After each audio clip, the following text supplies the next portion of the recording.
Good morning, everyone. We welcome you all to this drama fest. And I ask the audience to settle down first. If I see any of your team members standing, your team will be disqualified. Please settle down. Audience at the back, I believe you are not deaf. Please settle down. Now, the first lot number would be number 1. The next lot is lot number 9. And the next one is lot number 10, followed by 6 and 5.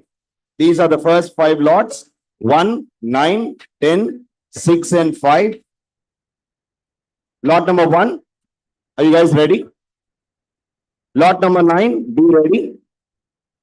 The time duration is 15 minutes.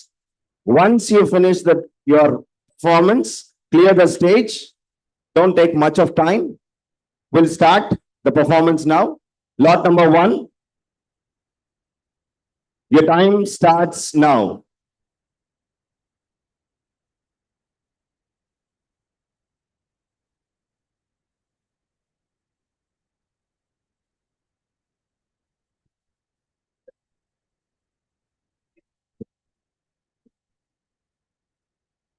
Participants, kindly note, do not identify your class anywhere on the stage.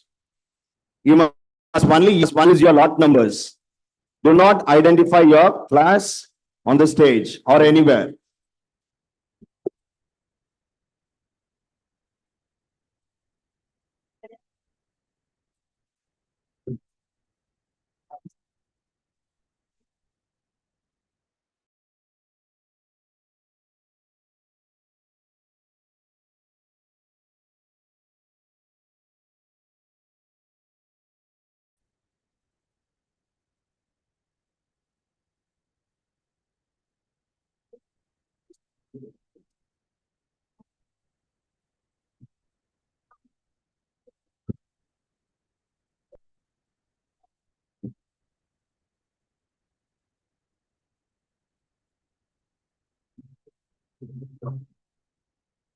In the vast Roman Empire, the tragic story of Antony and Cleopatra unfolds.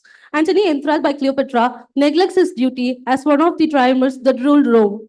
To mend the political rifts, a political marriage proposal is made by Octavius Caesar between his sister Octavia and Antony. Despite these efforts, Antony was drawn back to Cleopatra, deepening his rivalry with Caesar. Between a series of battles and misunderstandings, Antony faces betrayal in the form of his ladylove Cleopatra. Is this the end? Betrayed by the love. Is this the end? Betrayed by the love.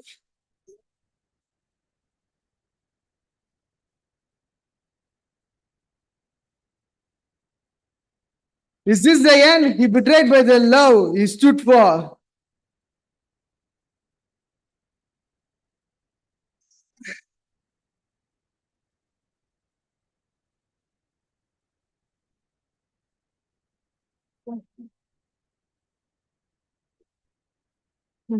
Was it all? Was it all just a cruel game to you, Cleopatra? My heart's sovereign. What is left of a man who has lost everything he stood for? My man has fallen. My cause, my love has fled along with you. So let this be my last breath. Farewell, my love, my queen.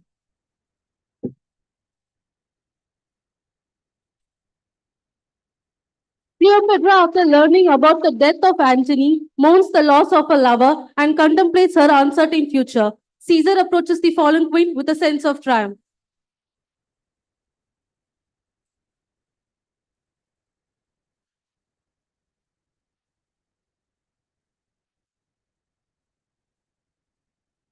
Queen Cleopatra, look how the game of fate has brought us together. Your glorious reign has come to a pass. Now you must yield to Rome's might. Come with me, and I shall treat you with dignity befitting your status. of dignity, yet what dignity remains for a queen paraded through the streets as a chained prisoner? A mere trophy to your undefeated victory? You have misunderstood my intentions. I do not seek you as my prisoner. Rather, ask to you join hands with me. Your presence in Rome would signify unity between two great empires. Our unity would shape a new rule of peace. Peace. Peace, you say? Peace in an empire built on the only blood of my only love, Antony?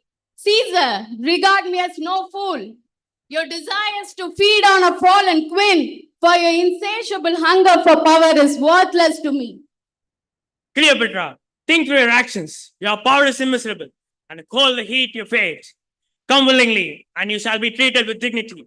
Or resist. The outcome will be merciful. Mercy from the great Roman conqueror? Oh, I fear nothing of that sort. If my fate lies in your mercy, then it shall as well as be unmerciful. If I am to fall, let it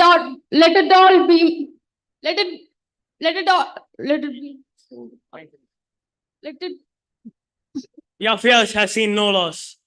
But consider unity as a symbol of your power over the Rome. The time is fleeting, and I hope you make a wise choice.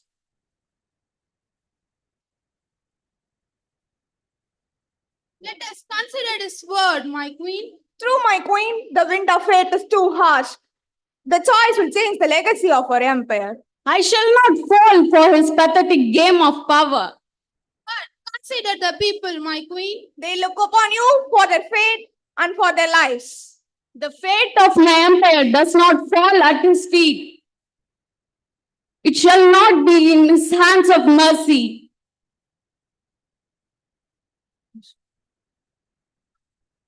Way down in the brink of despair, Cleopatra chooses a path. She is to accompany Caesar to Rome, not as a prisoner, but a queen with pride and dignity.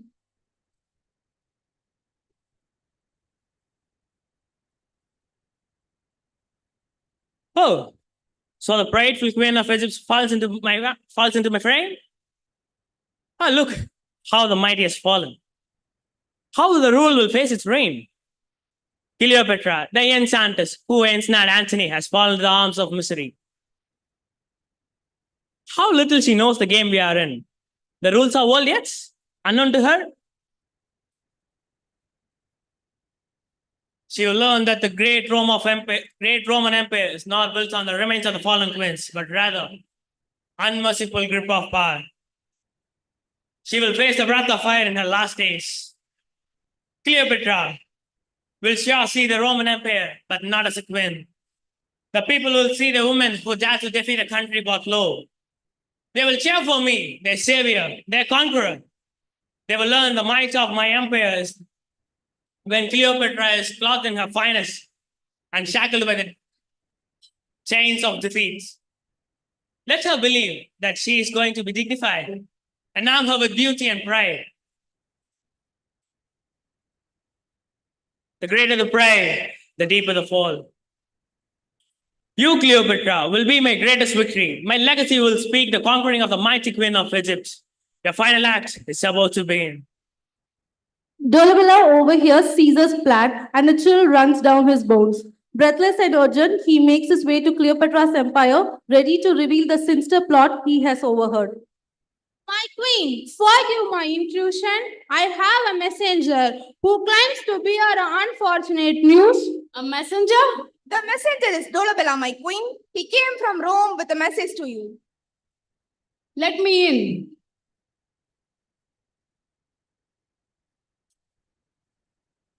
My queen, I hear you have come bearing some news. Forgive me for my hasty arrival. I serve Caesar, but I come here to warn you.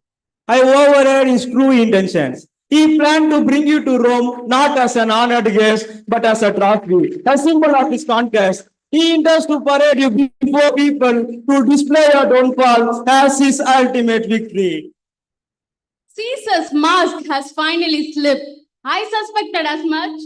His promises too generous and words far much polished. You knew of his intentions, my queen. I have seen enough Roman men to know the deceit behind their lustrous words. Caesar is no different. He wants to make a spectacle in my fall. But let me assure you, no such thing will occur. You are truly wise, my queen. The message is appreciated. You may leave now.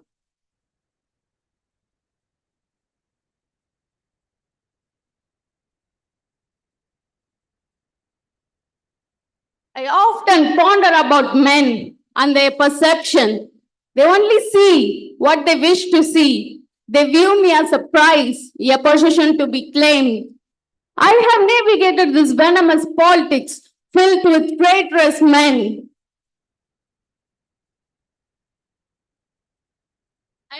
I have not merely won the crown, I have embodied it, a legacy through diplomacy, strength, and wisdom that men like Caesar will never truly comprehend. Yet the Roman old circles, eager to devour what I have built, Caesar, with his silver tongue and iron will, thinks he can break me. Caesar believes he has won, that he can strip me of my dignity and parade me through the streets of Rome like a captured beast. He underestimates me as men so.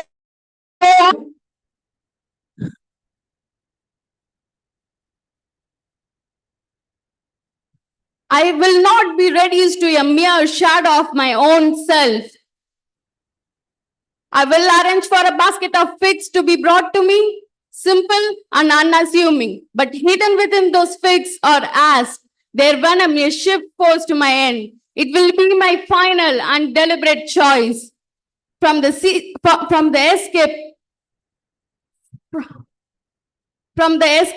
from the mockery Caesar intends for me.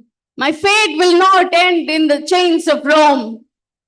My queen, surely there's still hope for another way? Another way that does not lead to such final act, my queen. I shall not fall for his pathetic game of power. As you wish, my queen.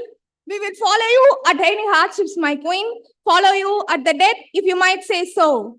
I demand of not your lives, but your understanding. We will be yours in this life and next, my queen. We will lead to death, you may say so. Then we shall face the end with courage, as we have faced all other things. Cleopatra, in absolute resolute, chooses a final act, owing her life to respect and dignity.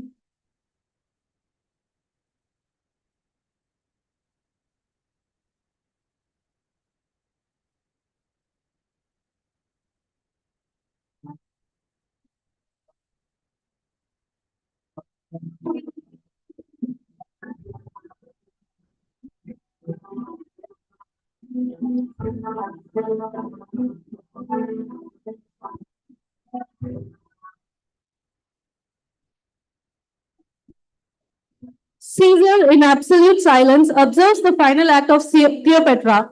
Her choice deeply resonates with Caesar. Though a conqueror, he cannot help but admire her choice with which she met her end. In the wake of this revelation, Caesar makes a decision that reflects both respect and a desire to honor the legacy of Antony and Cleopatra. We stand here today to honor two great souls, their lives interwoven. Antony and Cleopatra.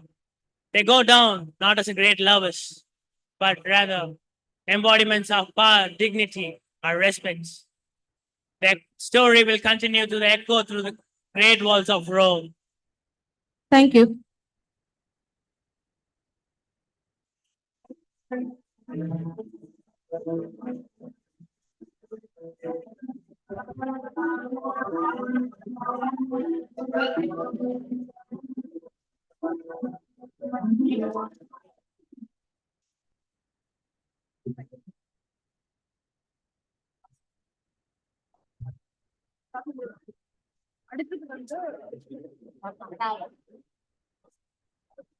Lot number 9, please occupy the stage.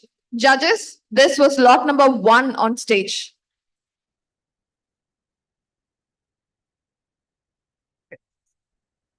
Lot number 9, please occupy the stage. Judges, please note this is lot number 9 on stage.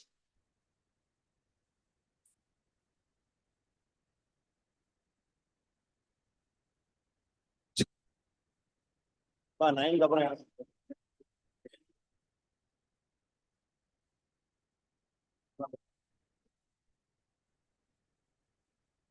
number 9 is the next performance. And lot number 10, please be ready. Come forward. And please be ready. Lot number 10. Lot number 9, the performance time starts now.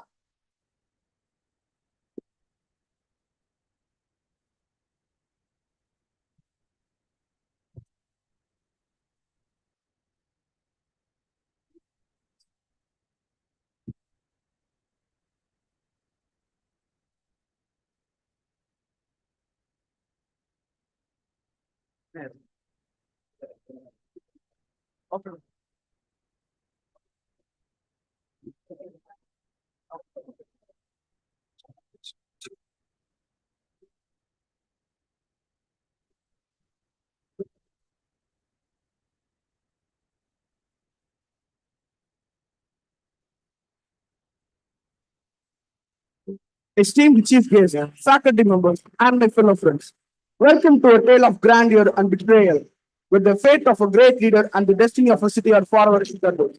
Scene 1. In the early morning light, California pleads with Caesar to heat her ominous drink, sensing danger in his departure. Caesar, however, dismisses her fears with casual assurance, promising to return for dinner as a sense of impending doom hangs over their conversation.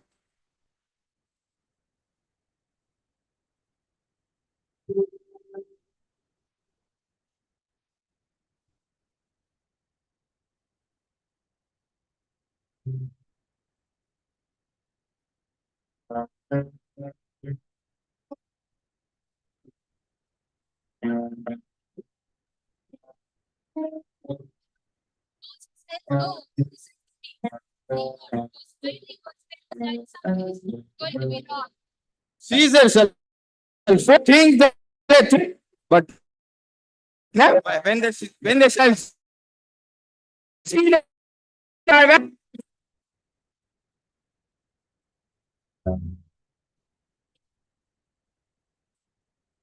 The early, as Caesar makes his way through the streets, he encounters multiple forewarnings of his fate.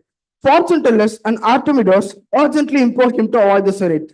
But Caesar dismisses their warning, absorbed in his sense of duty and dismissing of the danger foretold.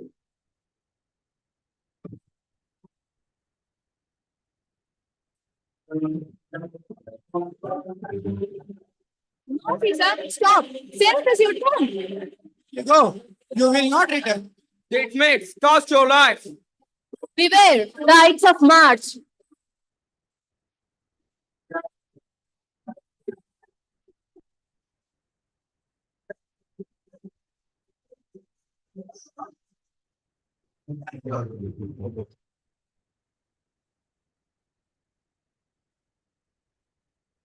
Within the Senate House, the conspirators, under the guise of respect, surround Caesar and execute their deadly plot. The brutal betrayal culminates with Caesar's final, heart-wrenching question, et tu, Brute, as he is struck down by the sea thruster.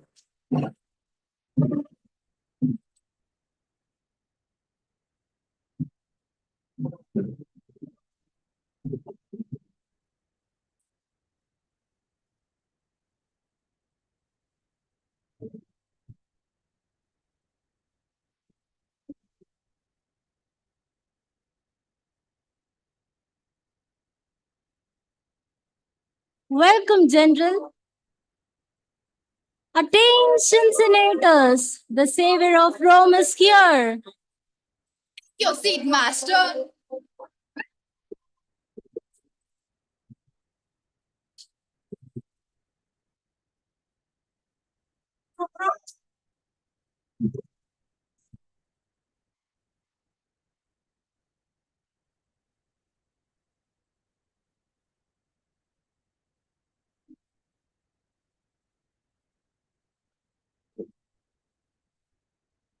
Scene 4.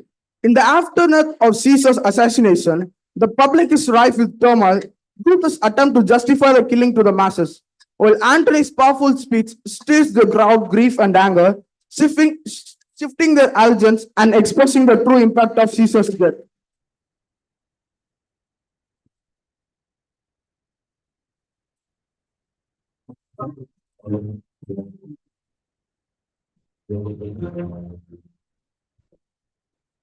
Be patient till the last. Romans, countrymen, and lovers, hear me for my cause and be silent that you may hear.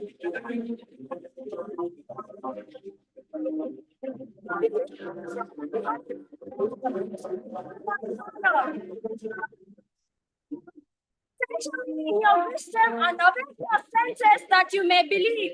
If there any in this assembly, any dear friend of Caesar, to him I say that Brutus' mouth Caesar was no less than his. If that friend demand why Brutus rose against Caesar, here is my answer. It's Caesar less, but Caesar more.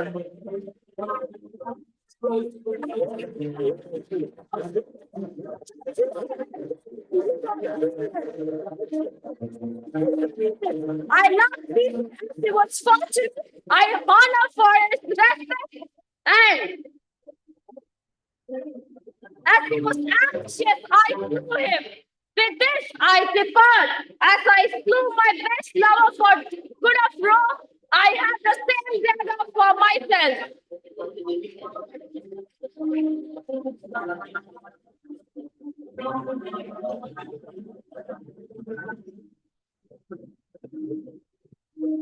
Friends, Romans, countrymen, lend me your ears, for I come to bury Caesar, not to praise him. The evil that men do lives after them. The good is of interred with their bones. So, let it be with Caesar. The noble Brutus had told you that Caesar was ambitious. If it was so, it was a grievous fault, and previously had Caesar answered it. Here, under leave of Brutus, and the rest for Brutus is an honorable man. So are they all. All honorable men come I to speak in Caesar's funeral. He was my friend, faithful, just to me. And Brutus says he was ambitious, and Brutus is an honorable man. He had brought many captives home to Rome, whom's ransom did the 12 coffers fill.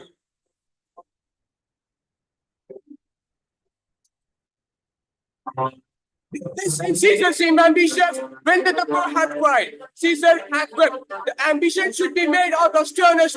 Yet Brutus says he was ambitious, and Brutus is an honorable man. You all did see that on Jupiter. I thrice presented him a kingly report, which he did thrice refuse. Was this ambitious? Was this ambitious? And yet Brutus says he was ambitious. And Brutus, I'm sure he's an honorable man. I speak not to disprove what Brutus spoke. Here I am to speak what I know. Our judgment that art fled to brutish beast, and men have lost their reasons. Bear with me, my heart is in the coffin with Caesar, and I must stop until it comes back to me.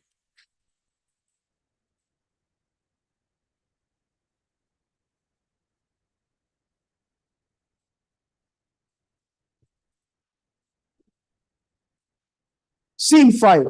The conflict reaches its climax as Antony and Brutus face each other in battle. Amidst the chaos, Antony reveals the death of Cassius, and in a surprising twist, wait, I don't want to spoil the surprise. Why can't you have a look?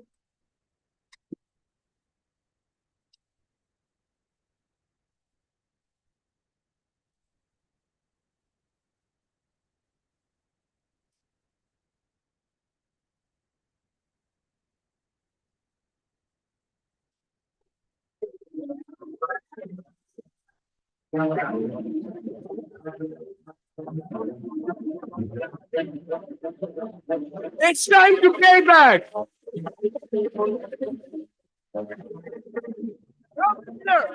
I told you.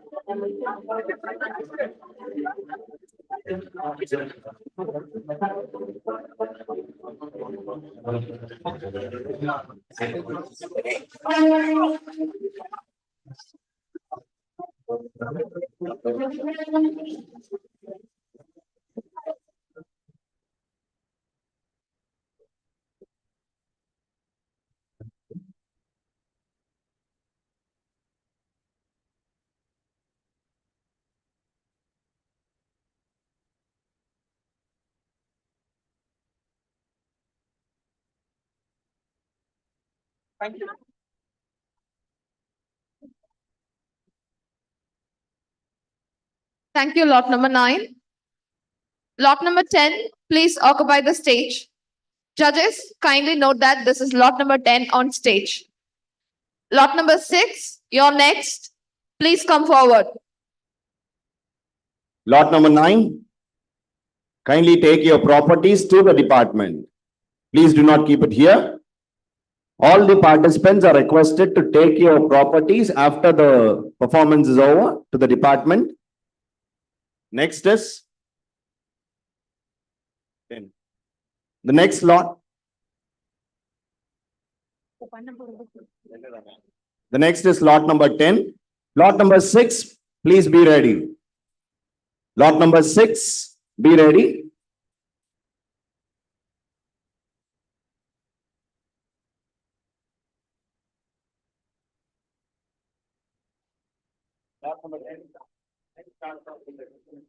Lot number 10, the performance time starts now.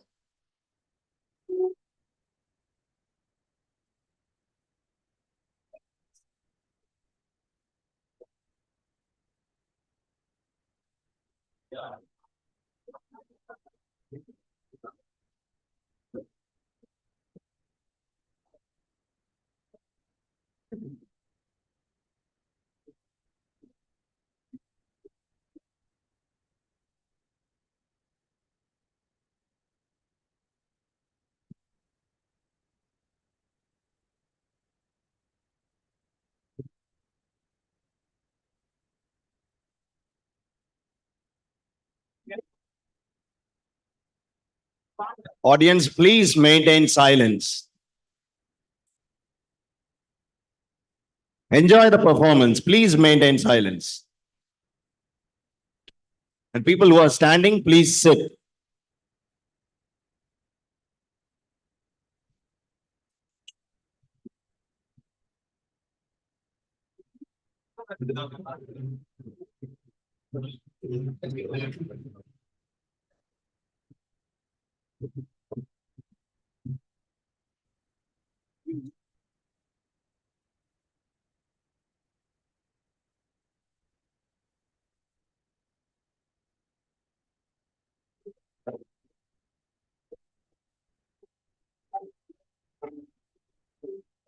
The summer of 1947 brought with it the heat of 1,000 suns, as India and Pakistan, newly born from the partition, were engulfed in flame of hatred and violence.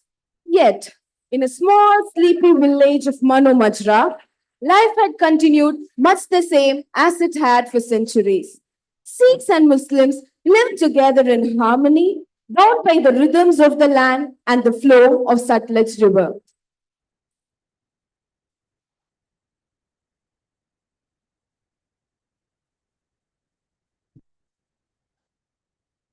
But things changed one night. The peace was shattered. Ramlal, the only Hindu in Manomajra, had always been a respected figure. The dacoits broke into Lal Ramlal's home, ransacking it in search of money and valuables. The old man, awakened by the noise, tried to flee, but his frail body was no match for the ruthless intruders. His scream echoed through the night, but there was no one to save him.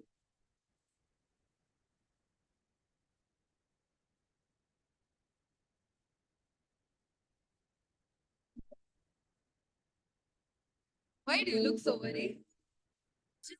We don't understand. This is changing. That must be Mali. I have told him 1,000 times that this is no time for dacoities. I will take care of him.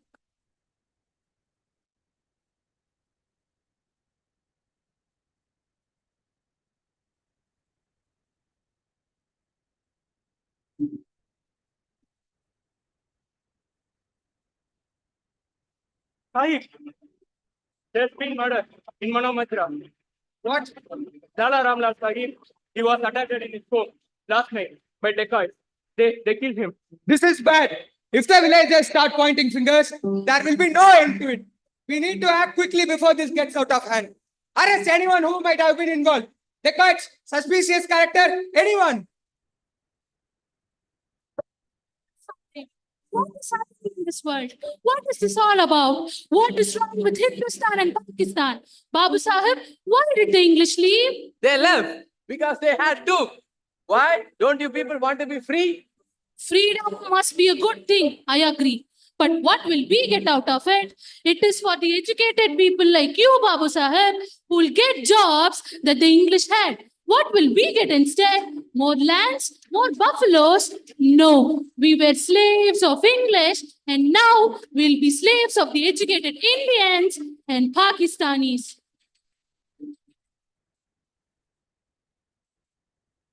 Iqbal Singh, you are under arrest. Arrest? I have done nothing wrong.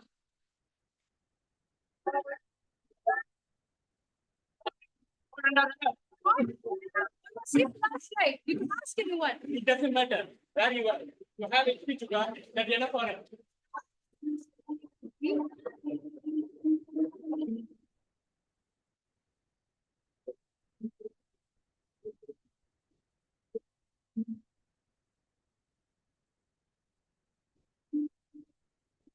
Get these bodies out of here. Don't let this forest spread. But Sahib, there are so many bodies. The small belonging to people who can't help it. Take them away.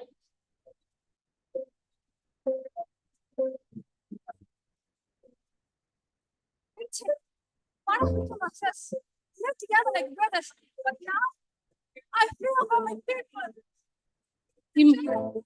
You're shaking us all. Imam Sahib, my heart is filled with sorrow. I never imagined that such darkness would cover our village. We had no quarrel with our Muslim brothers. We lived in peace for all these generations. But will the peace hold? I see the stars of my people. They are wondering if they are seeing that as a result of Imam Sahib, you are our brothers. This village belongs to all of us, Sikhs and Muslim alike. The news of the train has stirred up the emotion that it can't be controlled. You have always been a good friend, Meet Singh. Had never thought we would see a day when we would have to part like this. But if it comes to that, we will leave. But my heart remains here in Manu Majra. Wherever you go, remember that the doors of Manu Majra will always be open for you. You're welcome forever. Chand, the local magistrate, grapples with the situation and ultimately decides that the only way to prevent further bloodshed is to evacuate the Muslims from the village. He fears that the communal violence will reach Mano Majra and that the Sikhs might be pressured to retaliate against the Muslims in their midst.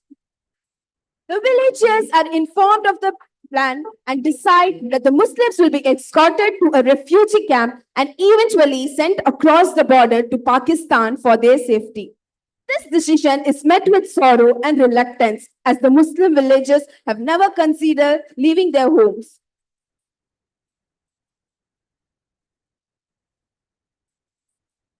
After their departure, the outsiders, the Sikh extremists, enter the village of Mano Majra. Correct. You have here the news across the board. Our 6 brothers and sisters are being slaughtered by the Muslims. Our women are being dishonored. Our children were butchered. What are we doing? Sitting idle? Letting them walk away peacefully? Brother, you are our brothers. We do not have any anger with you. And you are, brother, don't leave us. Friends, do you think they would hesitate to kill if the tables were turned? You have seen what happened to the Sikhs in Pakistan. They were all slaughtered. And now you want these Muslims to live peacefully? But these are our people. We have shared our breads and homes. How can we turn against them now? Do you think they would hesitate to kill us? And we have to protect ourselves. The train will take them to Pakistan. We make sure they leave with dead bodies. Think carefully, brothers. Who must choose? Do you want to be the hunters or the hunted? We will not force you, but if you want to protect your families, then come with us.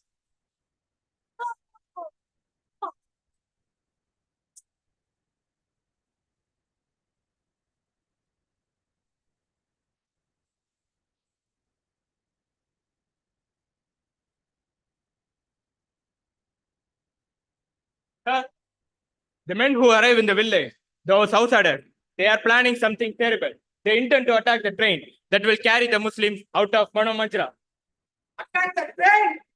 Are they out of their mind? Yes, sir. What are the names of the prisoners? Iqbal and Juga. Release them. Sir, I said release them. This is the only way to avenge the death of Sikhs and Hindus across the border. Juga steps into Mano Majra and he can feel that it is not the same village he had lived. Juga then remembers what Babu Sahib told him. You will not find Mano Majra the same. He felt a shrug of anger arise within him. Anger at the men who had come to Mano Majra with their poisonous ideas. At the villagers who were too afraid to stand up to them, and at himself for being powerless to stop the madness. But beneath the anger was a deeper, more painful emotion, a sense of helplessness, of being caught in a tide he couldn't control. Juga's thought turned to Nuran, the woman he loved. So Juga decides to fight for her and for the people of his village.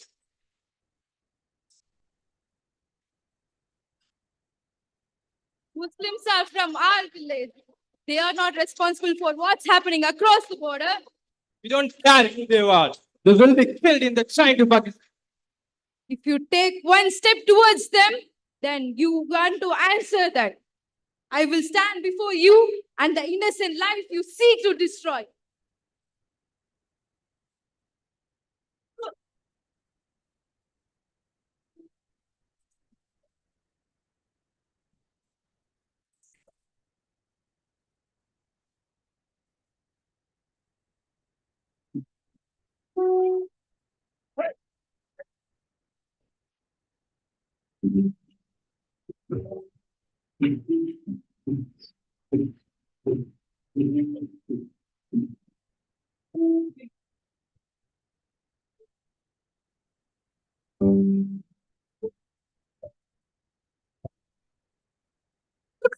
Sacrifice remains intact in the annals of history as a powerful testament of the indomitable spirit of who choose to fight for peace and unity, even when faced with gravest of dangers.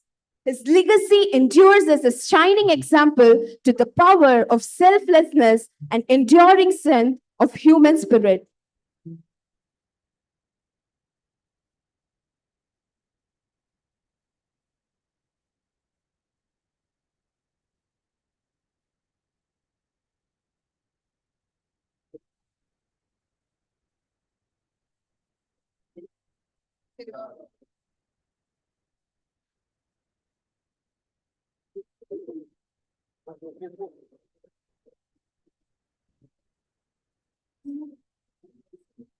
Thank you.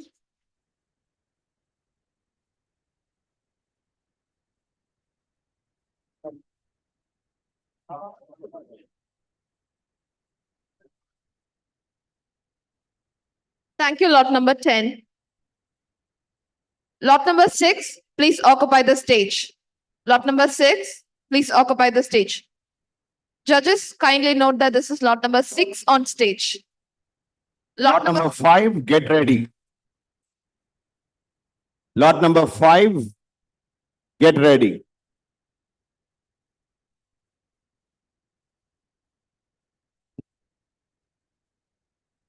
Lot number 10, your performance time starts now. 6, your time starts now.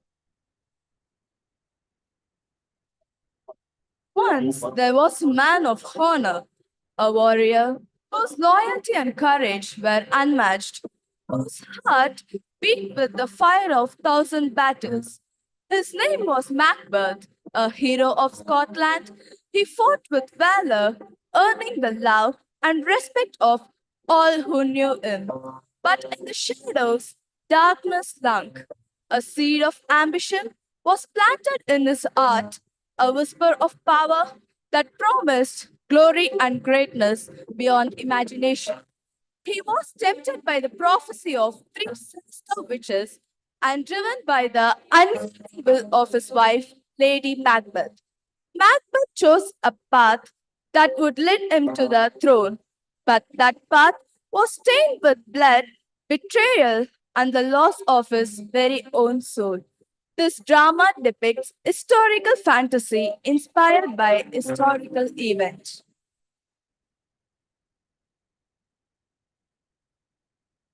Every day moves on endlessly. What's the point?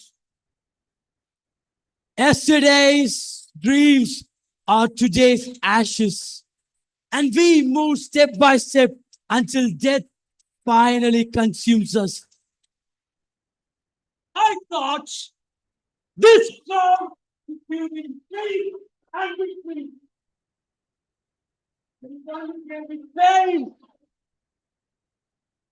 I lost everything. I lost myself. I lost myself.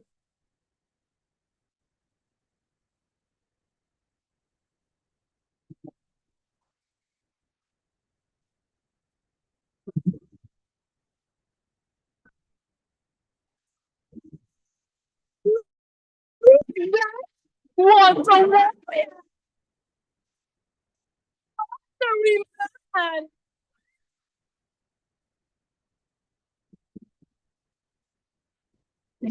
Devotee!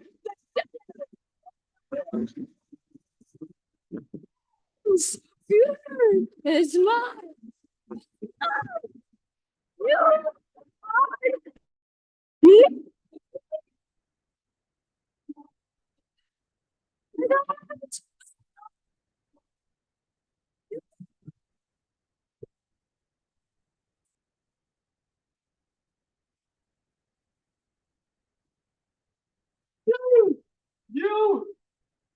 You whisper, you sound in my ear. You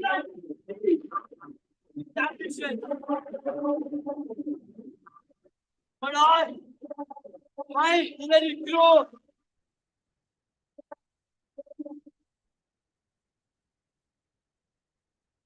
Survived. I lost them with madness. The love we had is gone. Every day, my heart goes. It's not this woman, but this woman doesn't give me anything.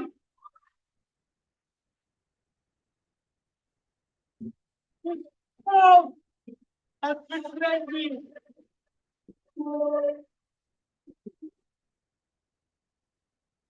Was it all for nothing? Yes, it was. You defied your fate, and now you suffer at the end. The blood that you sweat will stay in your soul. Beyond over redemption.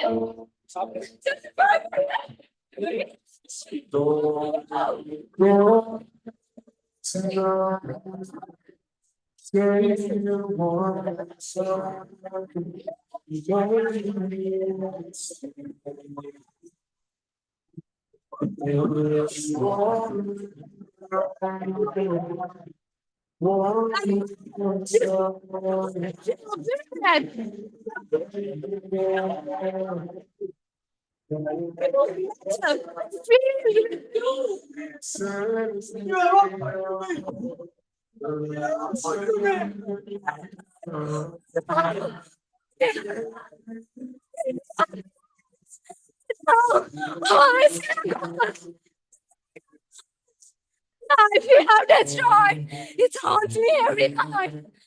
I can't handle it all. I can't handle it all. We have gained it.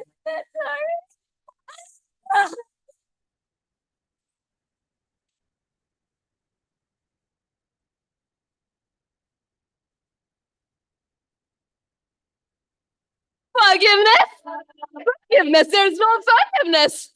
Their lives, his ambition has devoured him. He stained his blood within his soul. Yet, nature of this.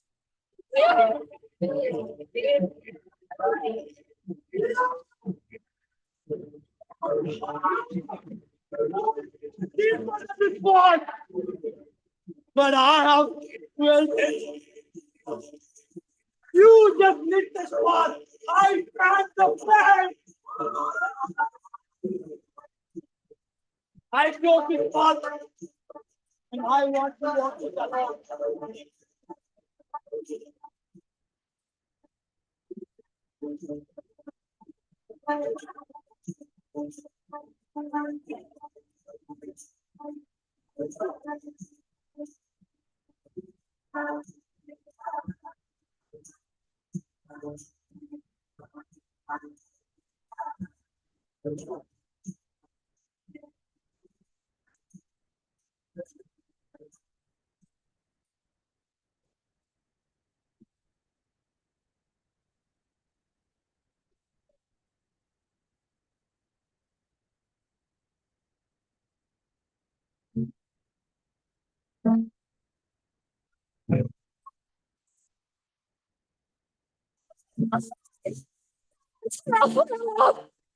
What now?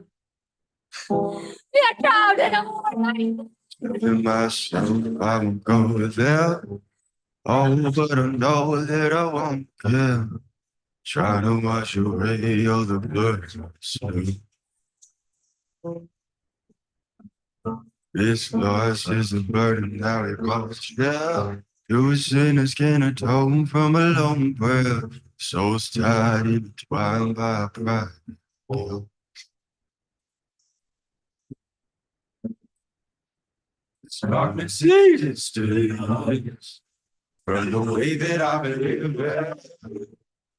But I know I can't resist it.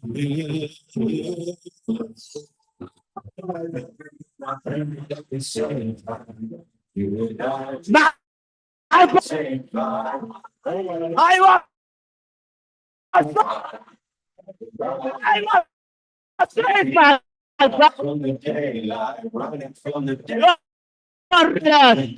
Today, From the daylight. Oh, I have been in our hands.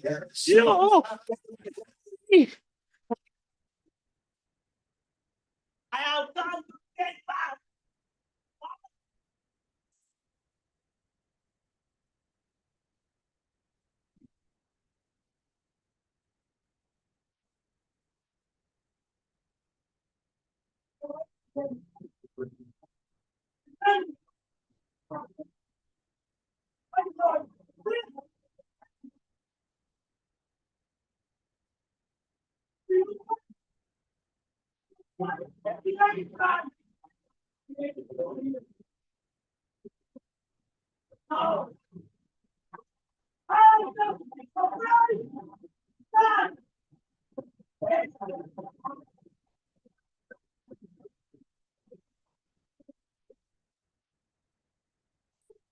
Myself, not as a king, but as the man I work for.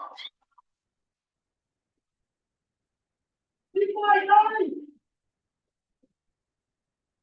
I will die holding my sword in my hand and a victorious death. And I know I will die.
My lord, did I always stood by your side to every time, every dream? We always prize your strength and admire your results.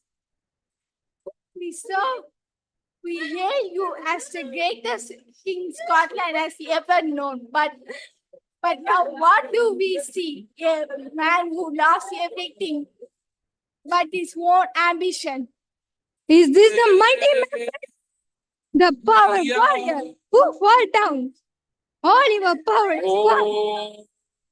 We serve as the greatest king, but for your respect and faith, we lost everything but nothing. You remains not with rule, but with wisdom, Macbeth. All your power is lost. See how the mighty has fallen. Ambition has given.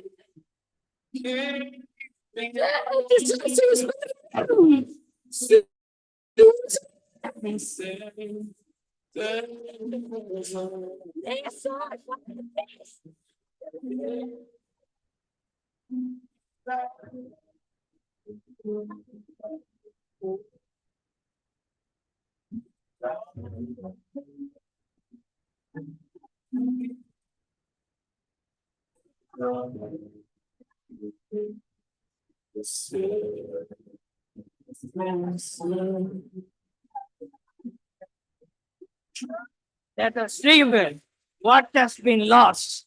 Scotland must heal. It must learn from the tragedy that has unfolded. The throne will no longer be a symbol of tyranny, but one of justice and honor.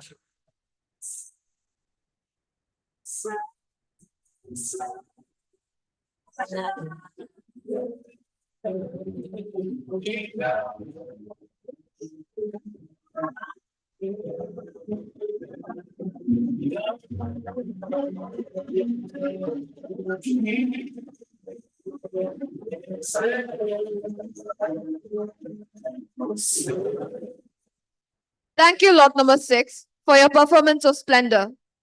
Lot number 5, please occupy the stage.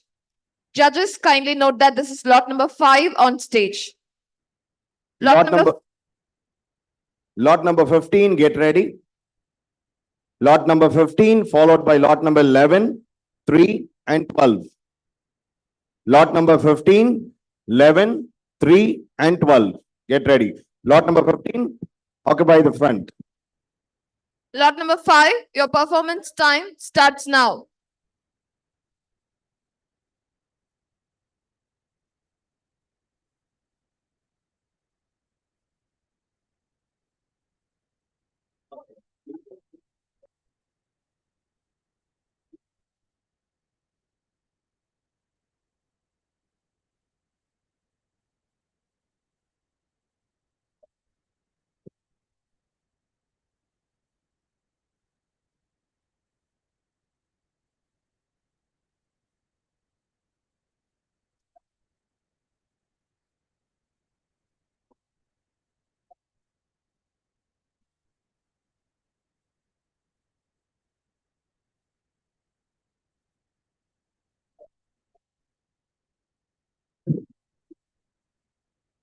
A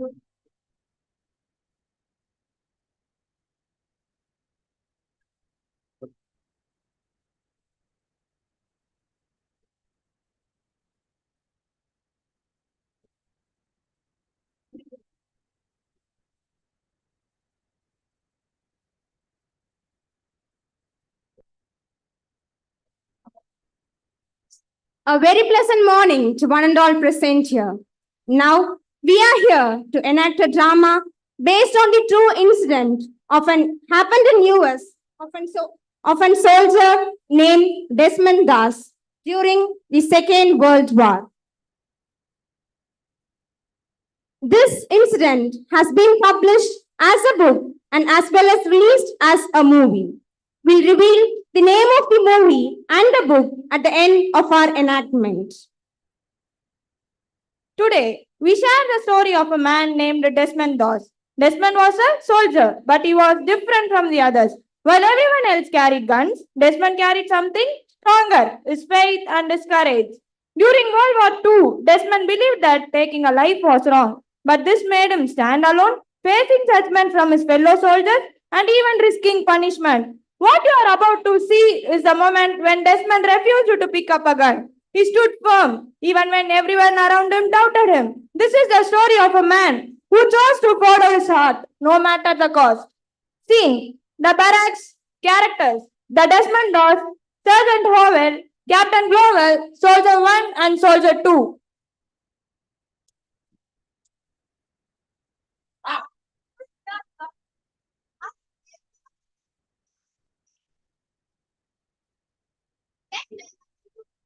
I'm sorry, soldier. I can't do that. I can't carry a gun. I won't take a life. What are you? Scared of a little metal? No, I just believe that killing is wrong, no matter what. My duty is to save lives, not to take them. It is a war task. You're supposed to protect it with arms. How do you plan to do that with a weapon? By being the best medic I can be, I will save them. I will patch them up. But I can't take life. He thinks he is too good for a gun. You can't let him go away with his sword. You're not going to perform a prayer that you'll be not much help for this. I understand, Sarge, but I won't change my mind. I understand, Sarge, but I won't change my mind.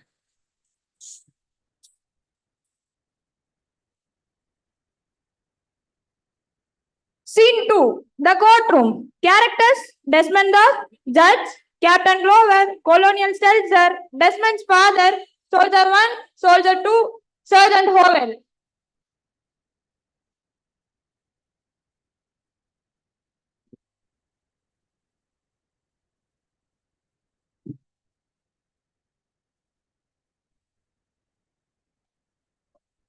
Private Doss, you're charged with disobeying direct order. How do you plead? Not guilty, sir. I'm not trying to disobey. I just can't carry a weapon. That's against my faith.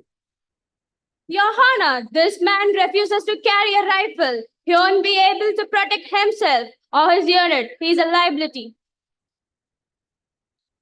We can't have a soldier in combat without a gun. It's upset. I understand, Sarge, but it's against my faith. But what makes you think you can serve effectively without a weapon, Private? Because I have faith in God, faith in myself, and faith in my training sessions. So I could be. Desmond's father, a war veteran, suddenly stands up. Your Honor, my son is not a coward. He is braver than anyone I have ever known. He is standing by his belief just as I stood by mine. Don't punish him for his courage. Private Doss, your request is highly unorthodox, but your conviction is admirable. I'll allow you to serve without a pen. God will help you. The court is adjourned. Maybe it's stronger than all of us.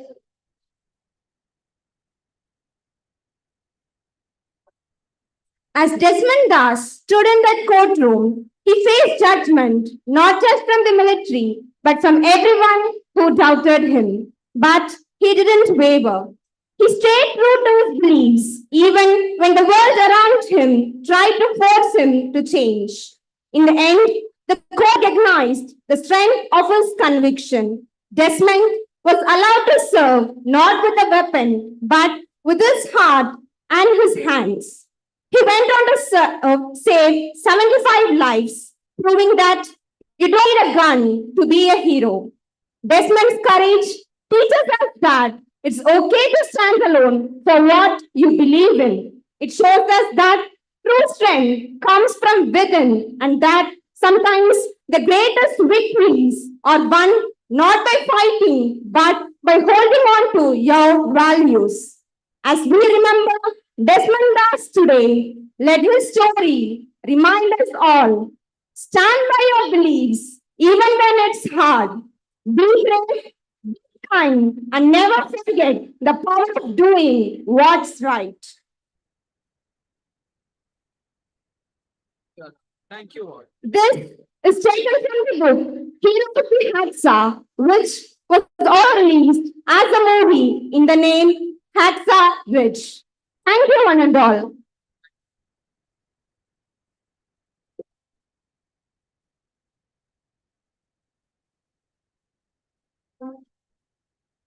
Thank you, lot number 5, for your splendid performance. Lot number 15, please occupy the stage. Judges, kindly note that that's lot number 15 on stage. Lot number 11, get ready. Followed by lot number 3, 12, and 4.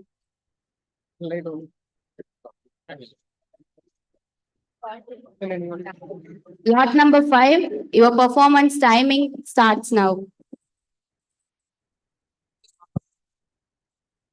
In the heart of Rome, where the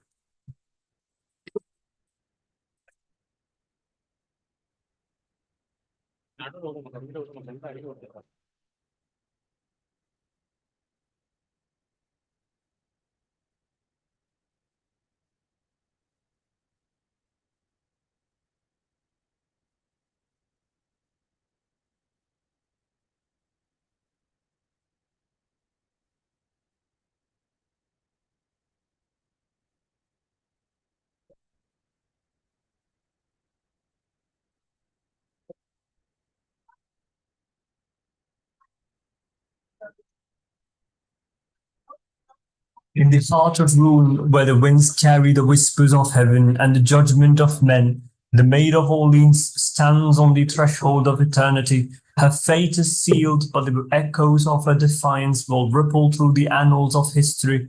As the flames prepare to rise, so too does the truth in the hearts of those who condemned her. This is not just the end of Joan of Arc, it is the moment where faith meets fear, where courage meets cruelty.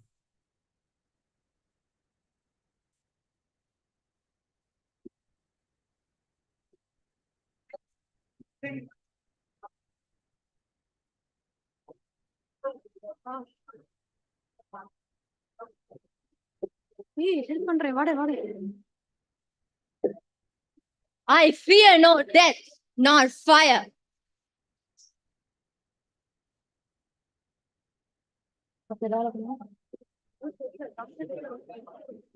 But my Lord awaits for me beyond this worldly pain.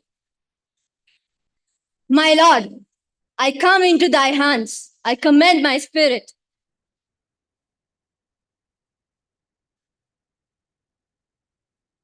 Joan, this need not be your end. Denounce your visions. You shall find mercy. My visions are the truth. It is you who must seek mercy.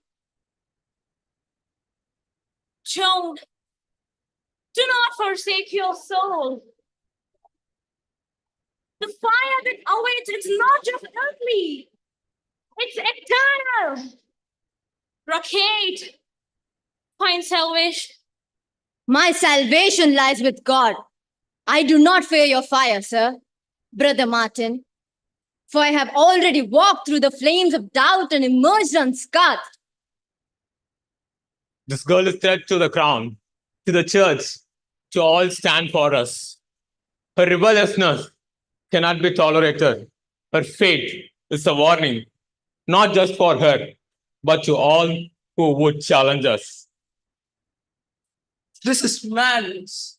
We are not burning a heretic. We are burning a martyr. Thus no one can see this. The truth shine in her eyes, even now.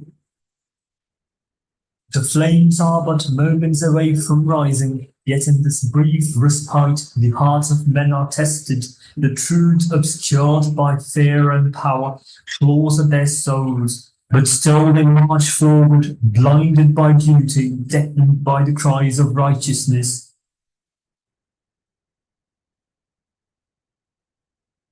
It is my duty. May God forgive me. Do not fear, good sir. It is not your hands that condemns me.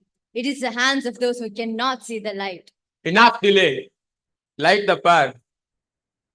The time of mercy has passed.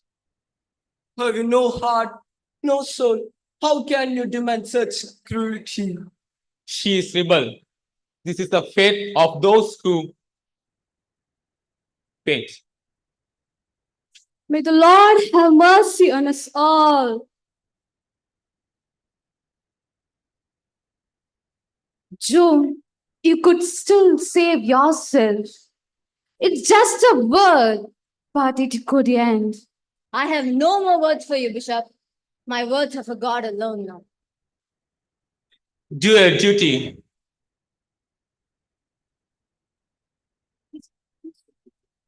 The flames rise hungry and merciless, but in the heart of the blaze stands a figure unbowed. Joan of Arc, the maid, the warrior, the saint, meets her end with a courage that burns brighter than the fire that consumes her. God, in your infinite mercy, receive her soul. God, forgive us. We are burning the saint. It burns.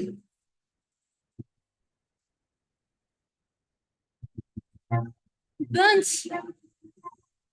God! God, I come to thee. I command you, my spirit. It burns. God! Jesus! It burns. God, I come to thee. I come into your hands.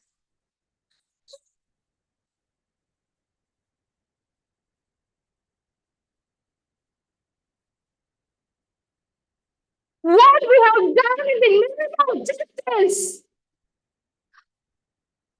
We have committed the gravest of sins. May her soul find peace. As the fire reaches its peak, consuming all in its path, Joan of Arc transcends the mortal coil. The flames that were meant to silence her only serve to amplify her voice, a voice that will echo through time, challenging the powers that sought to destroy her. In this final moment, she is not defeated, she is immortalized.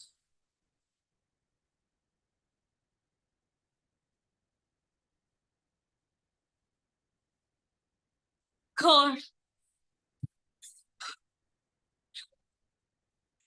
may God may have mercy on us for what we have condemned ourselves.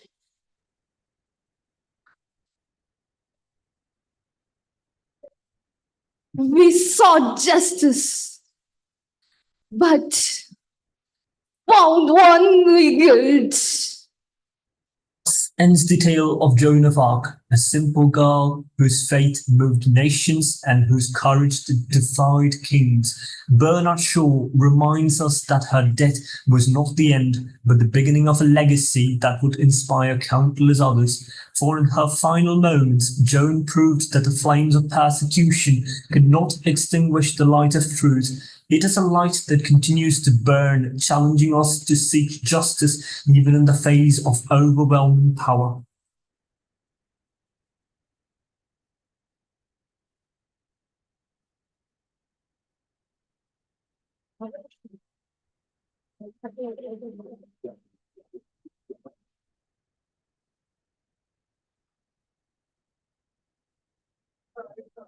Thank you, lot number 15, for your performance of bravery and honor. Lot number 11, please occupy the stage. Lot number 3, get ready. Judges kindly note that. Judges kindly note that it's lot number 11 on stage.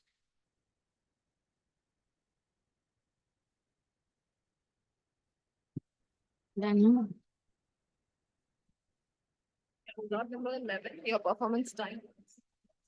Lot number 11, your performance time begins now.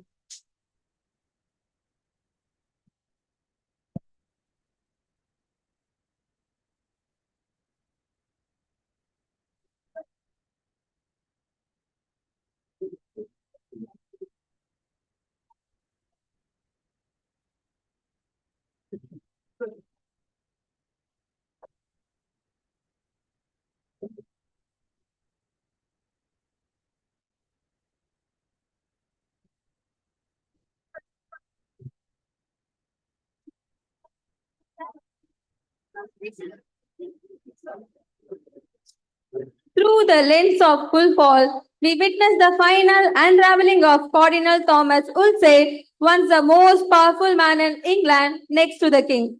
Now facing the cold reality of his downfall, Thomas Cromwell, his former protege, stands at the threshold of his own rise to power, but not without the heavy burden of conscience and the haunting presence of Archbishop Thomas Cromwell, who brings a moral voice to the unfolding tragedy. The courtroom is hushed, the air thick with tension. The king enters a procession of courtiers and guards preceding him. He takes his seat on a raised dais.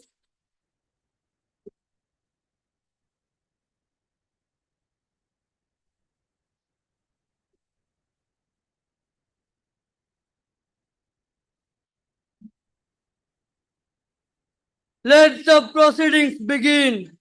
Your Majesty, this matter is not important. The church has no rules and regulations. We are not bound by Rome, Cardinal. This is the matter of state. Your Majesty, the Cardinal has been delicate. The church rejection is not because of its political problems, perhaps with more time. Your Majesty, the Church of England is sovereign. We need not to look Rome for guidance. This is heresy, young man. The authority of the Pope is supreme. Enough! This is the court of law, not a theological debate. Your Grace, you have heard the arguments. Do you contest the king's annulment? Your Majesty, I have done nothing to warrant this. Our marriage was blessed by the church. Wolsey, I have waited long enough. The time has come for this matter to be settled. My marriage to Catherine is unlawful. The future of England hangs in the balance.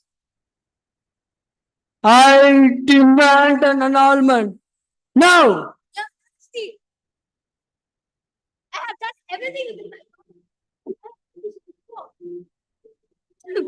I have petitioned the Pope, appealed to God, but the God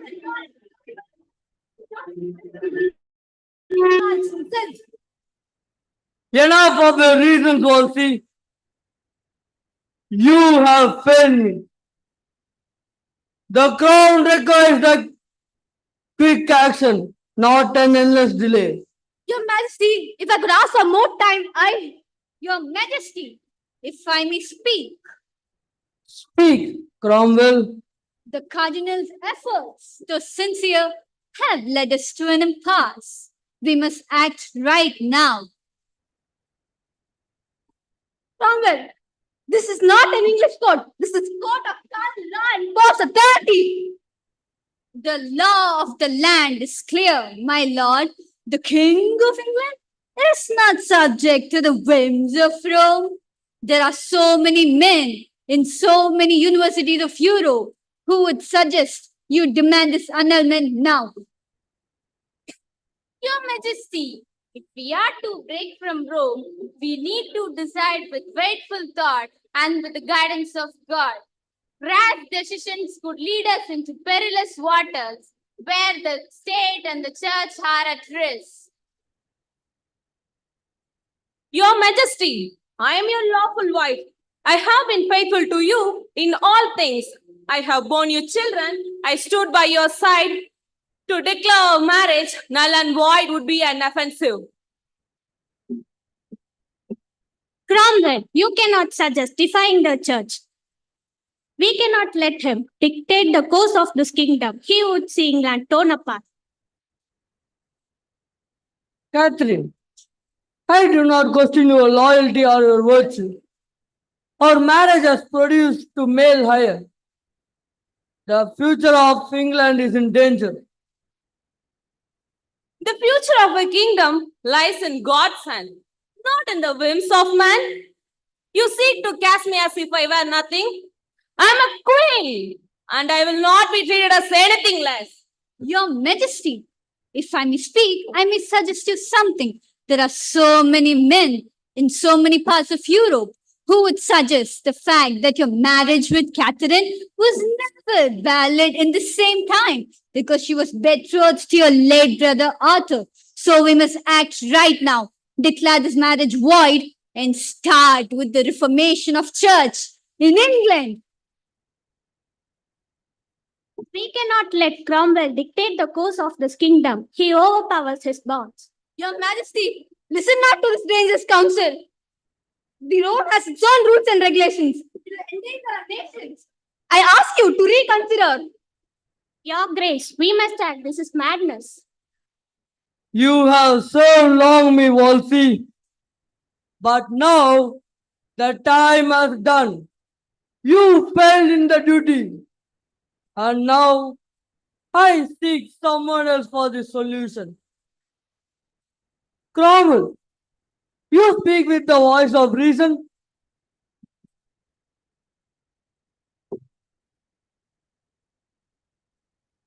Your Majesty, I shall not fail you, and I shall take up the works of Wolsey from hereforth. If you perceive this path, Henry, know that you do so at the cost of your soul. I will not consent, and I will fight for my truth until my dying breath. Do what you must, Catherine. I will do what is necessary for England. Your Majesty, if we are to embark on this new course, we should be very clear and we should be in the accordance of God's will. England's power doesn't depend on the crown, but also in its people.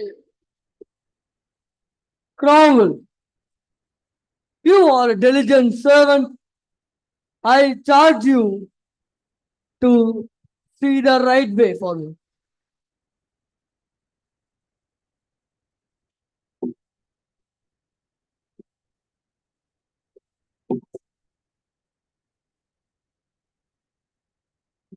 The dark, stormy night. Following this dismissal, Cardinal Wolsey stripped of his power and dignity, confronts Thomas Cromwell in a final, desperate attempt to reclaim what he has lost. The scene takes place in Cromwell's private study, where the storm outside mirrors the inner turmoil of the characters. As Wolsey, driven to the edge of madness, lashes out in a final act of violence, the confrontation unravels the ultimate betrayal and the stark realities of ambition and survival.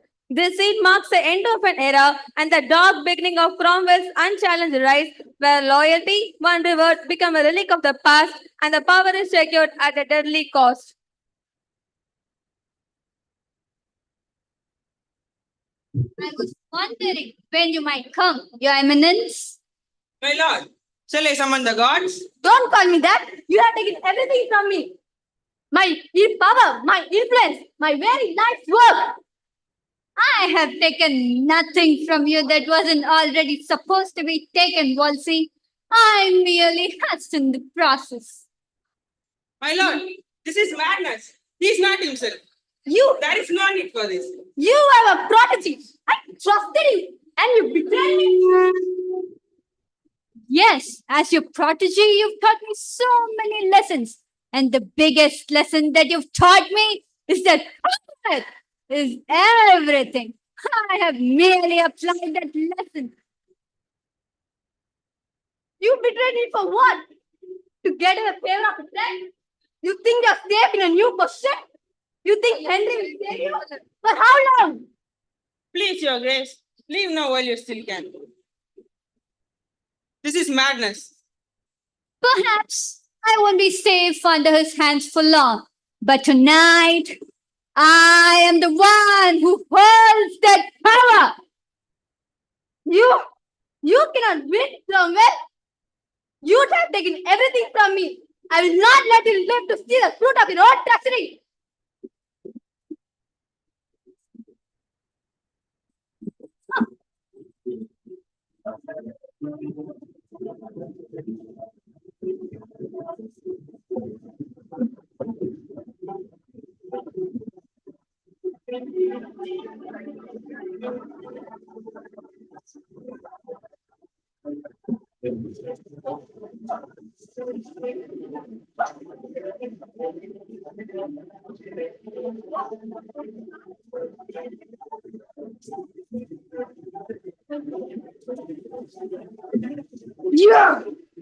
You, Cromwell, I will not let you win. The king, he will destroy you as you have destroyed me. Perhaps, but not tonight. My lord, he is dying.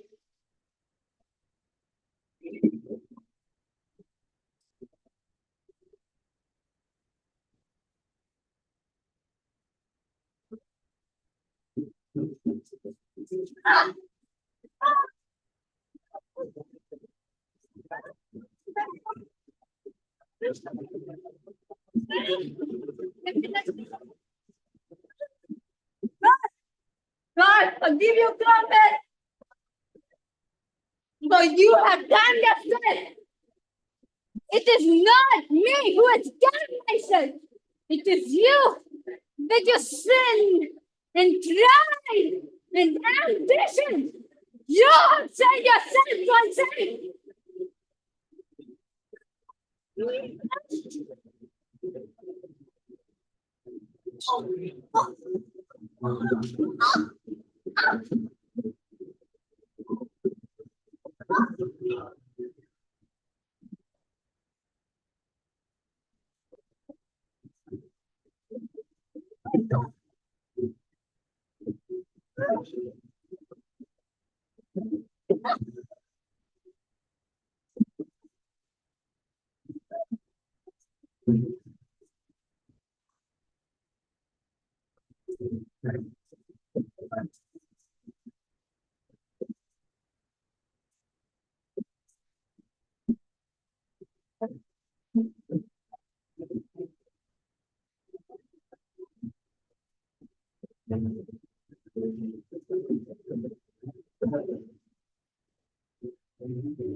My lord, what have you done?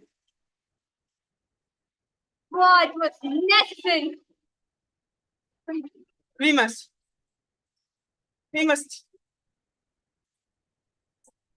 No one has to know about this.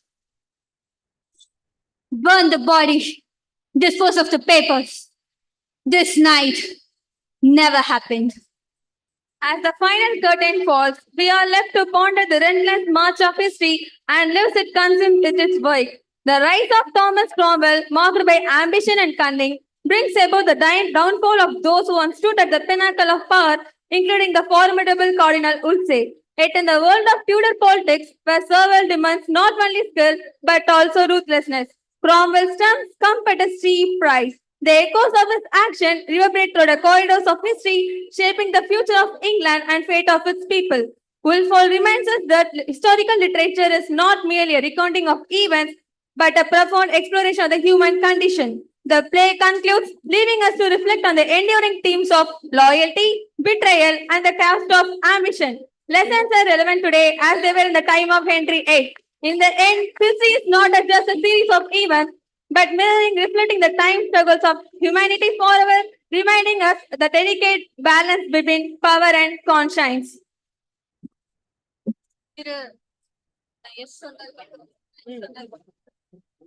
Lot number 11, thank you for your marvelous performance.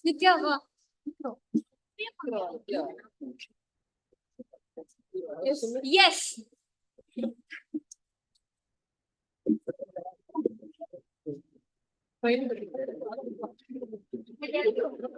Lot number 3, please occupy the stage. Lot number 12, get ready, followed by 4, 2, and 8. Judges kindly note that it's lot number 3 on stage. Lot number 3, your performance time begins now.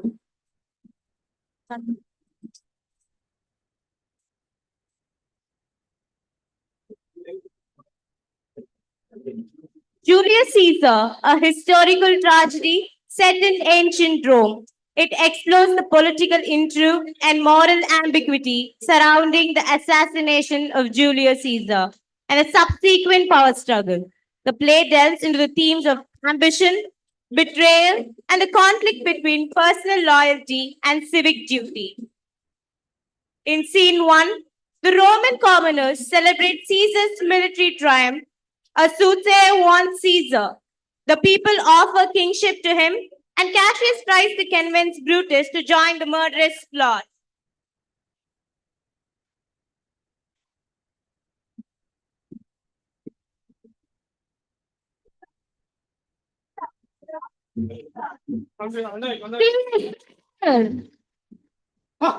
Who calls? Beware the Ides of March. What man is that? I Tell should him say, before me. I should say a bit you, beware the Ides of March. What are you saying to me? Speak once again. Beware the Ides of March. He's a dreamer. Let us leave him pass.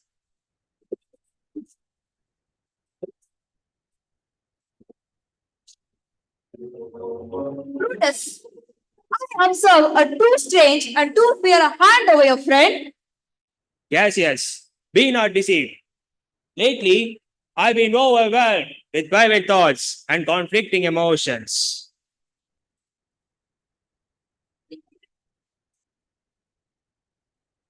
What makes this shouting? I do fear the people choose Caesar for their king. I think you would not have it so. I am not Cassius, yet I love him well. What is it that you want to do me? If it's for the general good of Rome, I do anything, even if it meant my death. I know that virtue to be in you, Brutus. Men at some times are masters of their fates. The fault, dear Brutus, is not in our stars, but in ourselves that we are underlings. The people of our time should be ashamed. Rome has lost its ability to raise noblemen. I'm starting to understand. What would you like me to do? Think about this and about what's happening in Rome later. For the moment, in the name of our friendship, I would prefer that you not try to do any more persuading.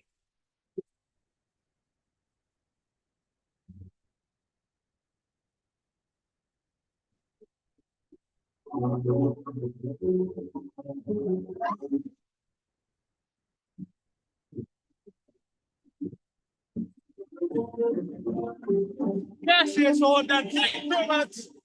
Men like that are very dangerous. Don't be afraid of him, Caesar. He is not dangerous. He is a noble Roman with an honorable character. I'm not afraid of him. The scaled up someone. A man like that are very dangerous. The conspirators Cassius, Casca meet and try again to enlist Brutus. Cassius, what night is this? Please ignite to call us men. Indeed, they say that the senators plan to make Caesar king tomorrow, and he will wear his crown at sea, on land, and everywhere except here in Italy. I know very well that is dagger if that happens. I'll free myself from slavery by killing myself. So can I? You are talking to Casca. Hold my hand, and I will go as far as one of you who will go the farthest. You've got a deal, Casca. I've already persuaded some of the noblest Romans to join me in an act that is at once honorable and dangerous. Brutus deliberates with himself about killing Caesar. The conspirators arrive and he agrees to plan to kill Caesar. Portia tries to discover the plot. I haven't slept since Cassius began to turn me against Caesar. Killing Caesar is the only way. As for me, I have no personal reason to harm him, but other than the common good of the people. He wants to be crowned king. The question is, how might being king change him?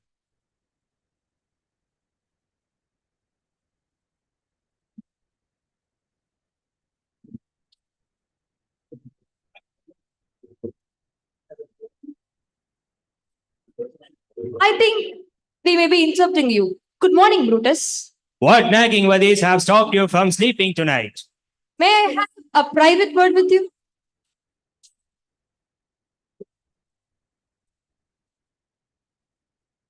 Give your hands, all of you, one by one.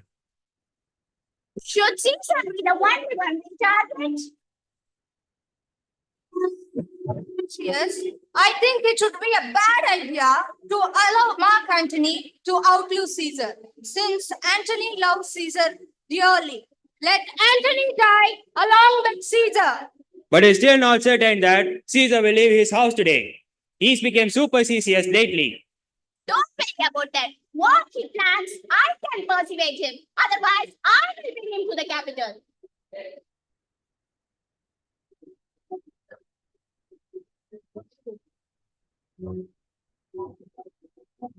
Brutus, my lord.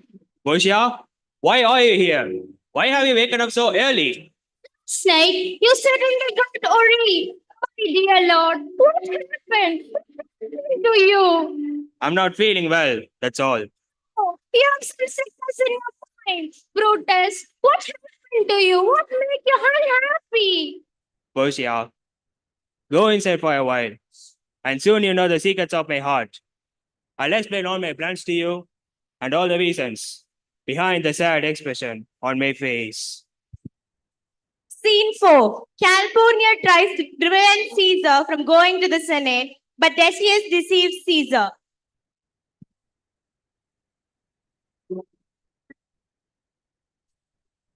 I think Calpurnia had a nightmare. If not, why should she cry? Tell Snake, help, help. Caesar was murdered by someone. Caesar, I never paid attention to omens, but now they fear me. Oh, Caesar, these things are beyond our normal experience, but now I fear them. Who can avoid what gods want to be happen? A coward many times before their death, but the blood dies once. Death which can be come to anyone and any time. Caesar, I have to escort you to the Senate. Say he is sick. Put Jesus in the line. Most mighty Caesar, tell me some reason, so that I can only off when I tell them. Tell him that I'm not coming today. My wife dreamed that I was murdered by someone. This has been picture all wrong. It was a wonderful lucky vision. It means the great man will beg you to give him a pledge as a sign of your approval. Is this what Calpurnia dreams means? This is a very good interruption. How foolish you are, dream. I'm going. Scene 5. Artemidorus writes a warning letter to Caesar.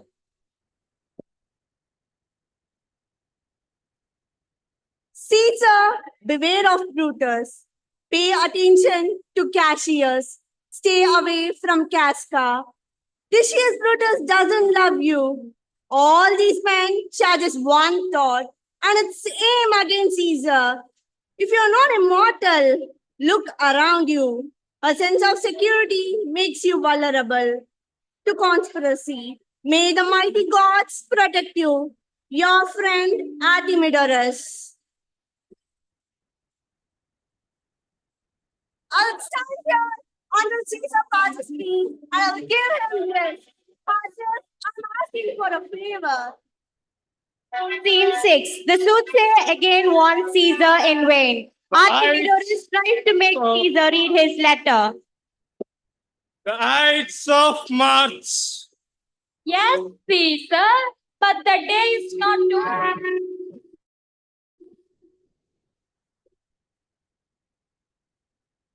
Oh, Caesar, great Caesar, read my schedule. No, read it fast. Great Caesar, read mine first.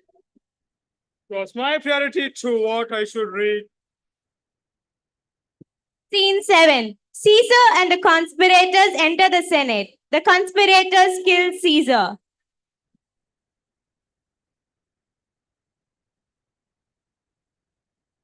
Are we all ready? What should the Caesar and his senates will do?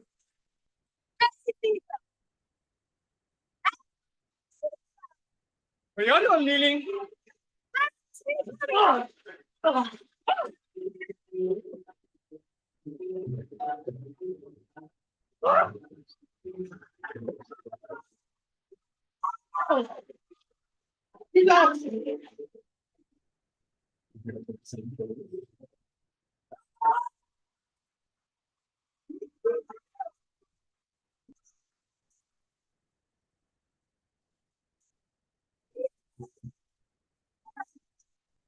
Scene 8. Brutus justifies Caesar's death and Antony delivers a funeral oration. Romans, countrymen, and friends, listen to the reason for my actions and be silent so you can hear. It's not that I love Caesar the less, but that I love Rome more. Would you prefer that Caesar were living and we would all one day die as slaves? Because Caesar was my friend, I weep for him. Because he has so much good fortune, I am so happy for him. Because he was brave, I honor him. But because he was ambitious, I killed him. Who here is so uncivilized that he does not want to be a Roman? And if there are any, let them speak, because they are the ones that I have offended.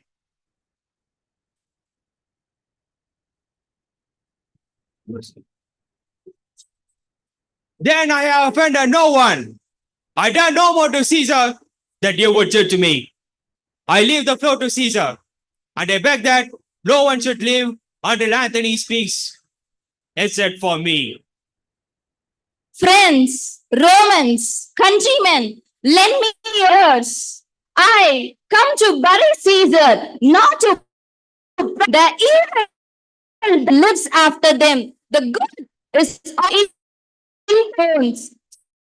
So Caesar, the noble Brutus, I told you, Caesar was ambitious. If it was a grievous fault, and grievously at Caesar answered it. Here, and Brutus and the rest for honorable man. So they all honorable men. Come I to speak in Caesar's funeral. He was my friend, full unjust to me. He was ambitious, and Brutus is an honorable man. When the selection should be made of sternness, he was ambitious, and Brutus is an honorable man. You all see that on the lookout. I mentioned that in my kingdom was ambitious. It says he was ambitious and sure he is an honorable man. I speak to this specific what I do know. Bear with me. My heart is in the cold and I must pass till it come back to me. Hearing Antony's speech, the crowd turns on the conspirators who flee.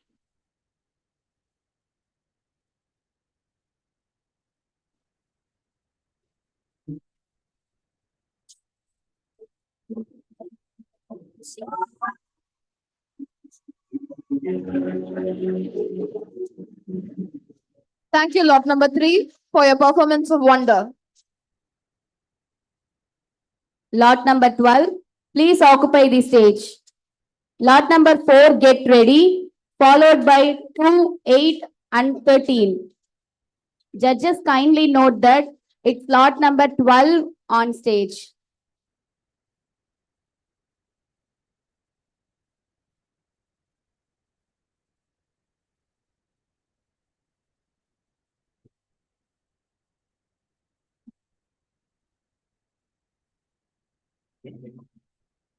Lot number 12, your performance time begins now.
The play takes place in ancient Corinth, focusing on Medea's home and the palace.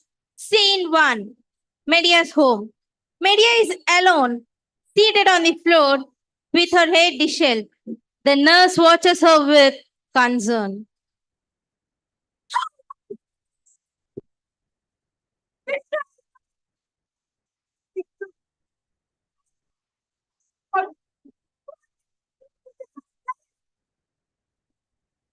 My lady, you must gather your strength. Your tears are not worth for Jason. He bowed in people and he dead.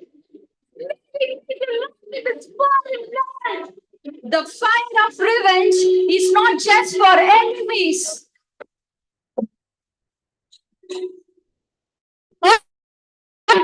Jason will suffer as I suffer.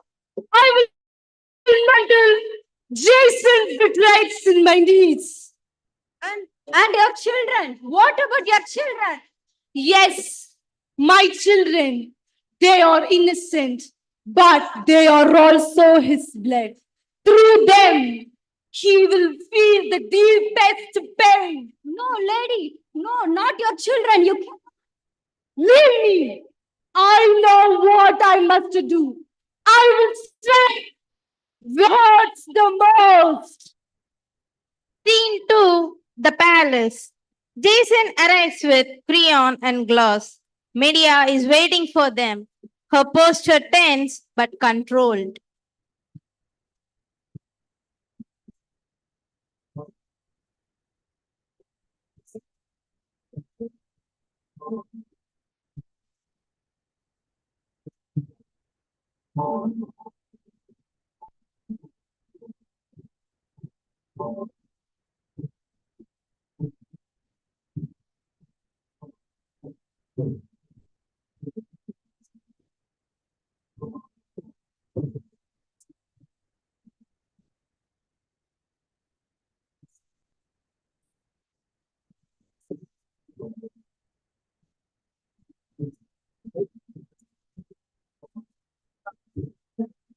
Medea, I have come to tell you this. I am coming out. I am marrying class 2. You must accept it. Accept? You think I will accept by discarding like a worn out garment after everything I have sacrificed for you? Medea, leave now, or else I will exile you by force. Exile me? You think it will save you? I am not so easily banished, Crayon. Jason, perhaps we should just let her go. This is Sweet glass, you think you have won something precious? No, you have won nothing but pain. No, you will pay the cost of your betrayal. Medea, leave now before you do something you will regret. Regret. That's Jason. Enough of this. You have until sunset to leave the column, or else I will see to it that you are taken by force. Scene 3, Medea's plan. The scene shifts back to Medea's home. Medea is pacing, deep in thought.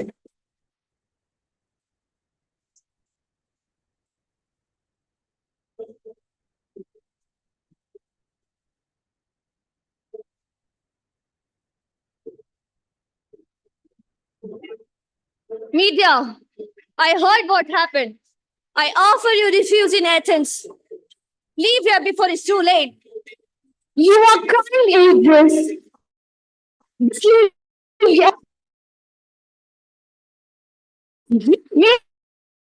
It's a more pain on me. Do not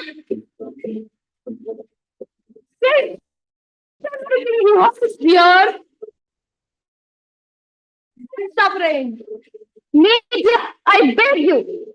Think about your children. Do not let your anger destroy them too. Yes, my children. They're also part of my plan. I must see through it. I'm going to Athens when all is done.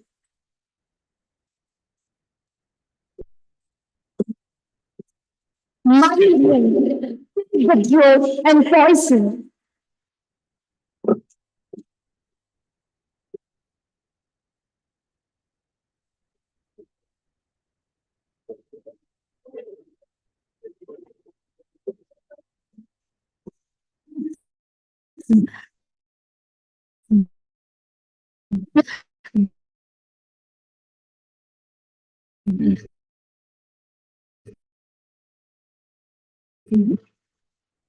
Medea closes the lid, sealing Glauc's fate inside.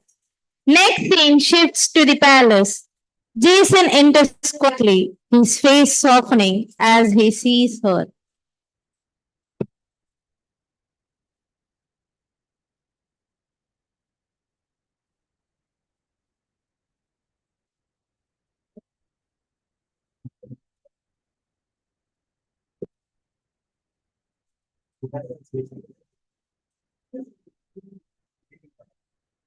Yes, my love. You look so deep in thought. What troubles you? Medea, your past. Will it ever really be behind us? Medea is my past and you are my future. I know she has her anger, but she will move on. And my heart has you, and you are mine. I do believe you, Jason. You are giving me so much hope and so much to look forward to. I just want us to be happy. We will together build a life that nothing can shatter. And I have my heart for you. You give me feel so safe, Jason. And it will be. You are my queen, Glass. And I will protect you.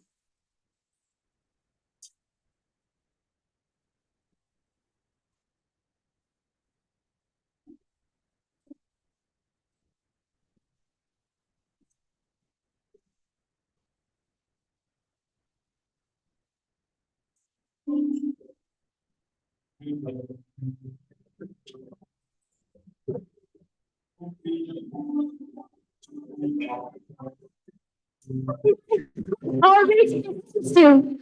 I love you, Jason. Mine is yours. I love you, Glass.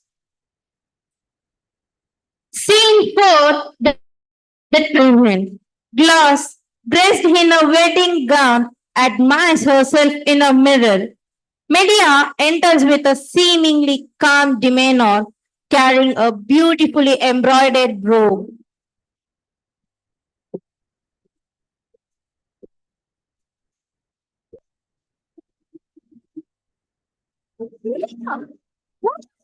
I need to give you a gift, Glass. A gift, a symbol of peace for sake of my children.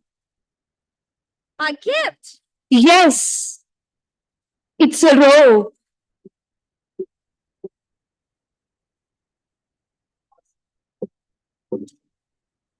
It's a robe. It belongs to my ancestor. Wear it. You will look like a queen and best knight to be.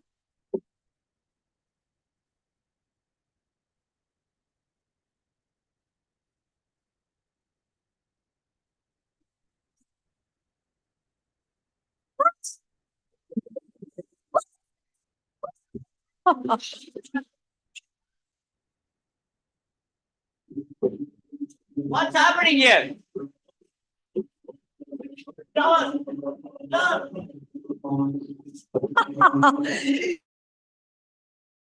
Jason, you a joy. You-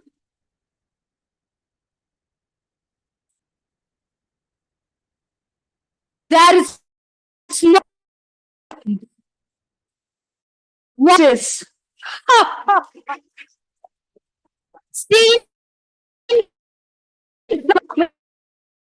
Medea has prepared a final grim act. The nurse brings the children to her, unaware of her true intentions.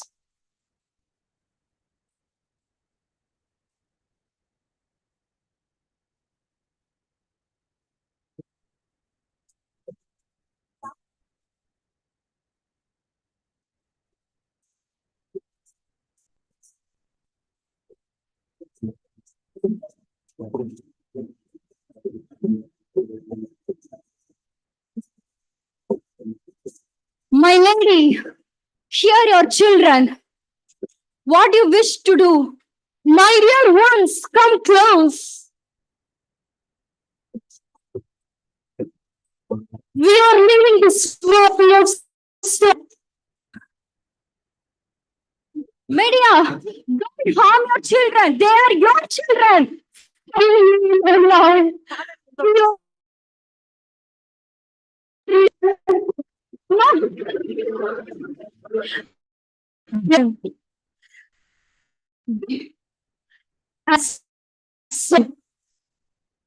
Scene 6, the confrontation.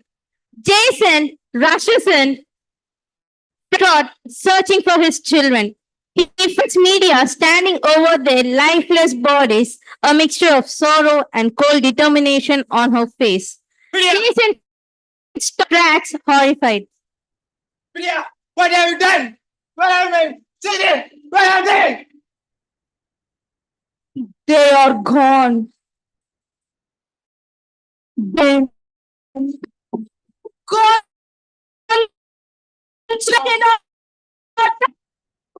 I never wanted this. I never wanted them to die. You are the monster. You destroyed everything.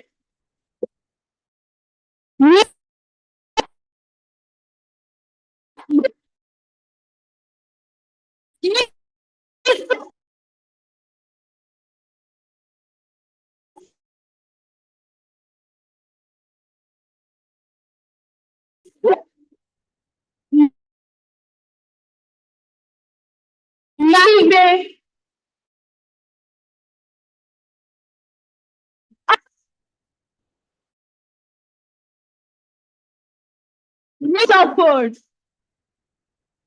And you, Medea, what have you gained from this? Nothing but life of sorrow and isolation. You have doomed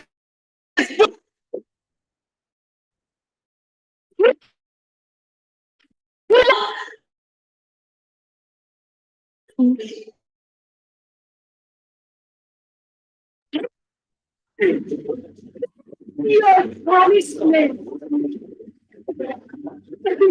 My children, my poor innocent children, what are the days of this Medea? What are the days of this?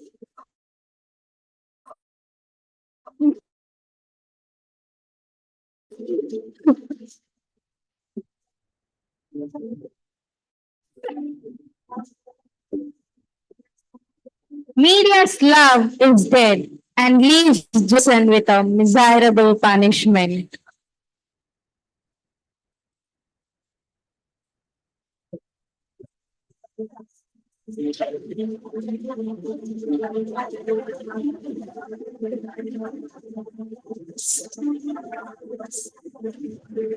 Thank you, performance.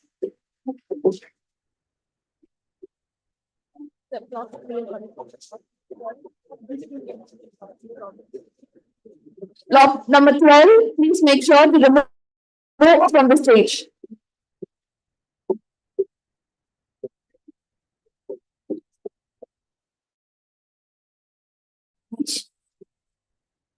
Lot number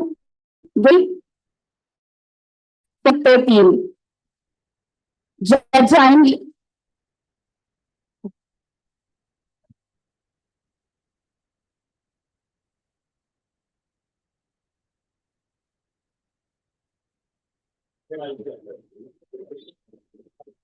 Judges kindly note that it's lot number 4 stage.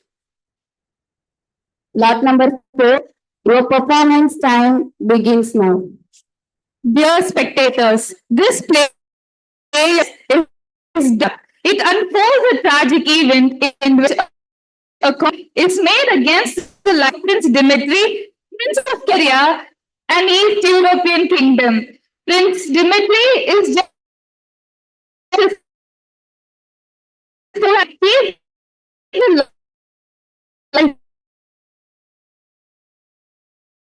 plotting to kill him ever since Dmitry has come to the throne.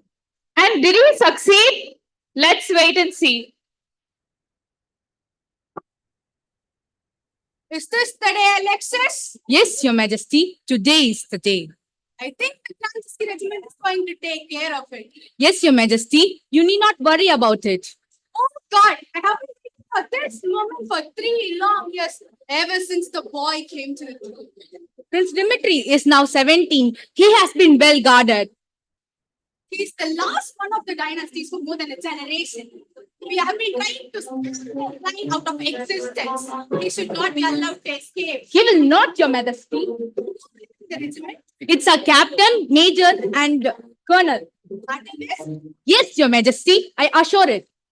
Okay, I hope so. Let's wait and see. Yes, Your Majesty.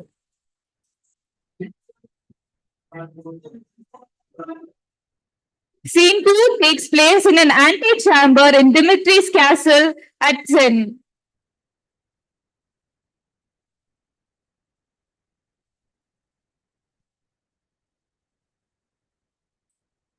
You needn't wait. Come.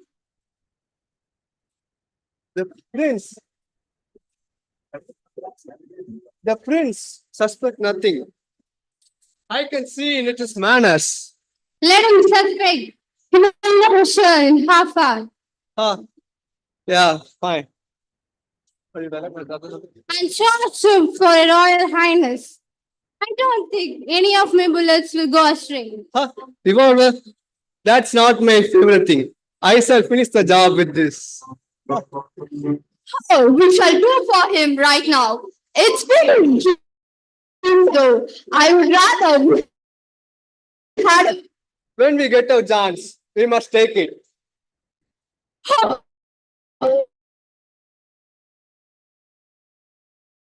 have those. Yes, we have to wait. Don't marry and be there. And then we got the job to massacre the whole family. At least we let the way clear to the prince call. Or you never win the throne. Here I come. With chiefs and by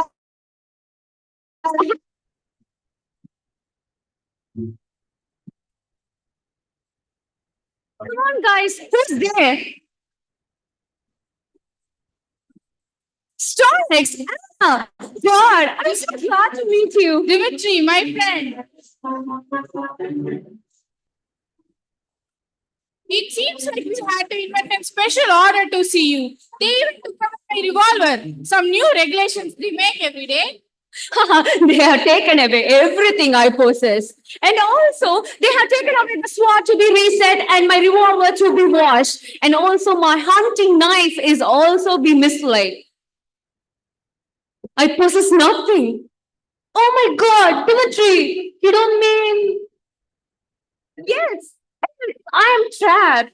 Since I came to the throne at the age of 14, everyone has been watching and guarding against this moment, which left me things unaware. I just got to know. But your guards.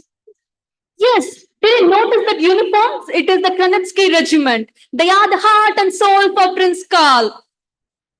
They are so loyal, surely. Yes, their loyalty will arrive in an hour. Dmitry, my friend, you need not stay here. Come, quick. Oh, my good friend Stornix. Dal will fraction out of existence. I am the last of the lot, and they won't leave me. They're so damn silly, actually. But this is awful. You sit there and talk as if it were a move in a chess game.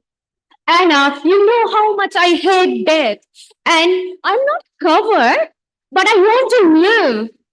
Life is so horribly fascinating, and I have tasted a very little of it.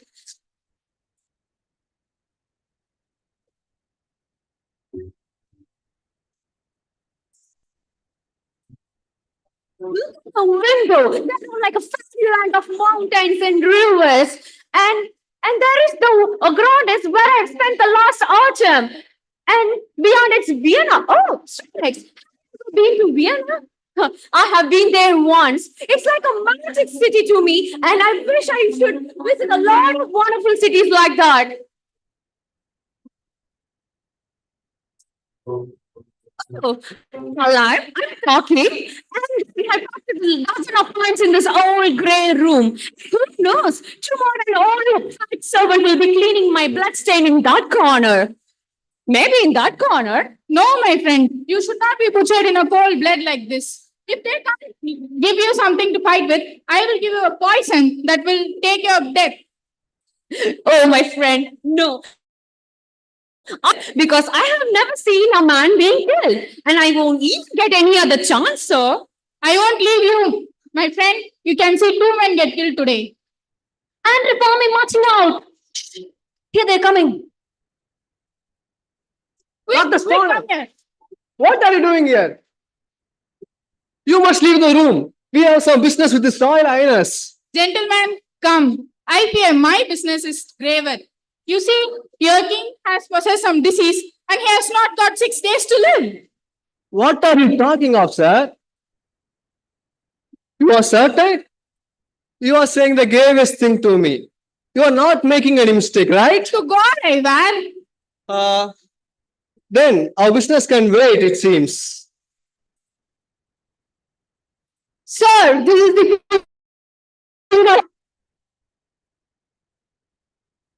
Please leave.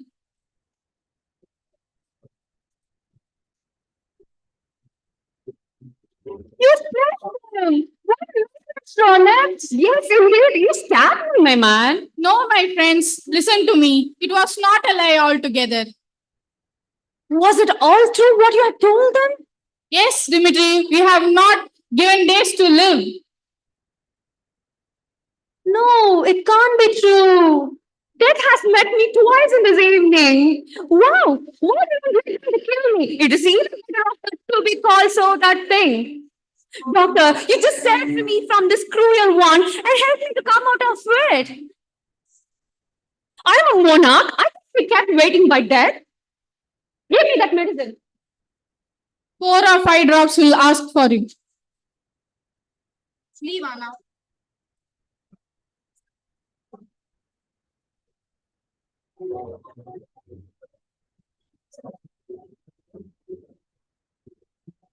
The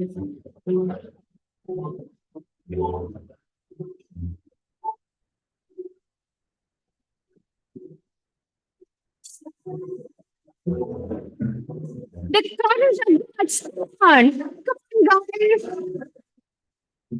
The prince is dead. Long live the prince. Long live Prince. Huh? We shall never serve a prince than your loyalness.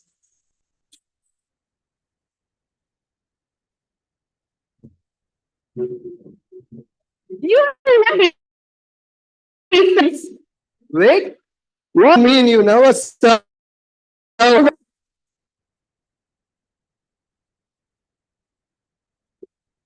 mean, I'm marching into a new next world, and I know you guys are going to kill me tonight. And I thought the party your evening should not be wasted.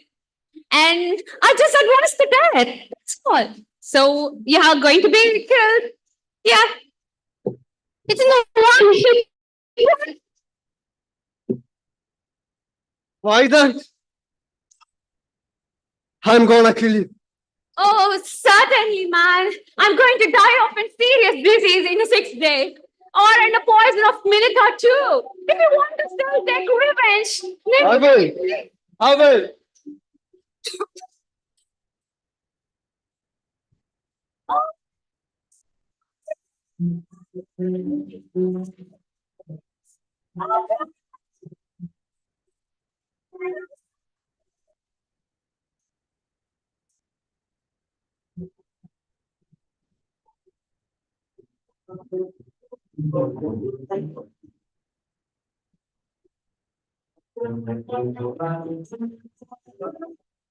Prince Dmitry is dead, Your Majesty.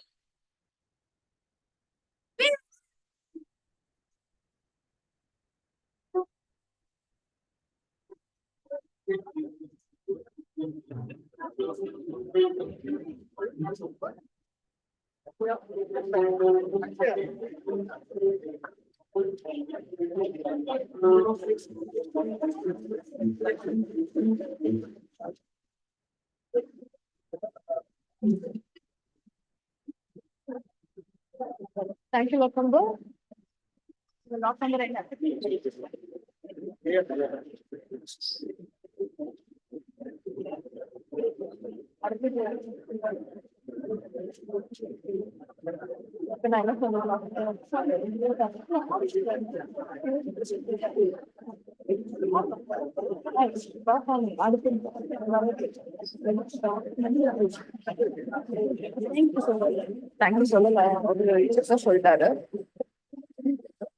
Solava. Lot number 2, please occupy the stage. Judges, kindly note, this is lot number 2 on stage.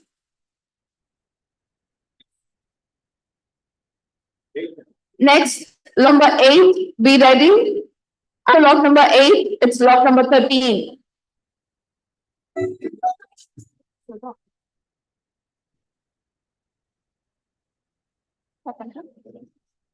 Silappatikaram, also known as the Tale of an Anklet, is the early Tamil epic poem written in the 5th and 6th century AD. Brings in when Cromwell is unjustly executed after being falsely framed for the stealing of Queen's anklet. The story then follows Kannagi love, triumph, and transformation into a goddess.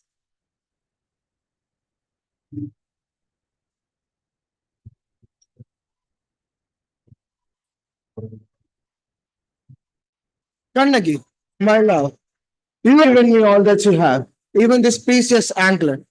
I must ready to start over to prove that I am worthy of your forgiveness.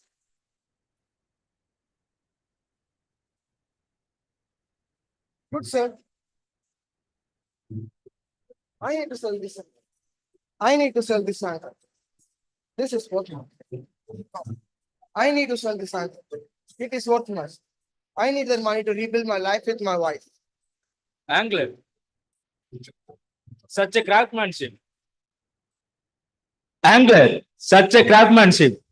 But wait. It seems familiar. Could it be the Queen lost anklet? The Queen's lost anklet? No. This belongs to my wife Kannagi. We shall see about that. This man. No, no, I am innocent. This necklace belongs to my wife. I am innocent.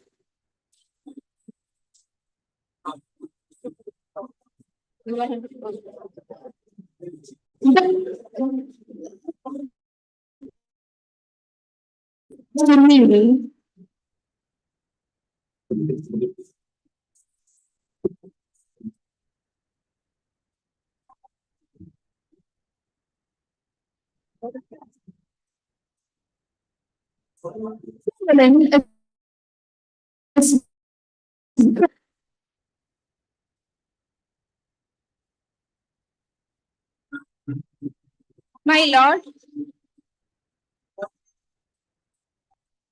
Your Majesty, this man has been accused of stealing the queen anklet.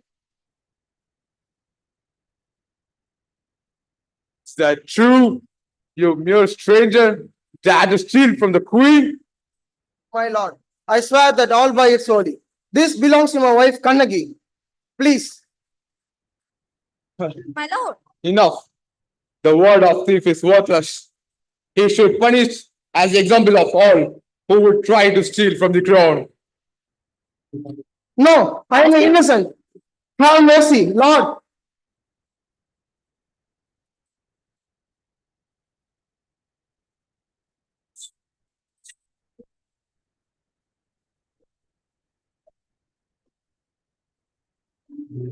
Kannagi stands before the palace, her eyes blazing with grief and fury, holding the second anklet.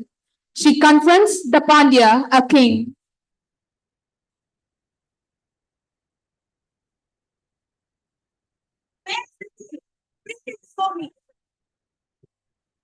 Who dare to make such demands on the king? I'm Kannagi, wife of Conan. The man you just executed this anklet proves his innocence. You just killed his husband without justice, without trial. What? What do you say? You lie! You condemn an innocent man.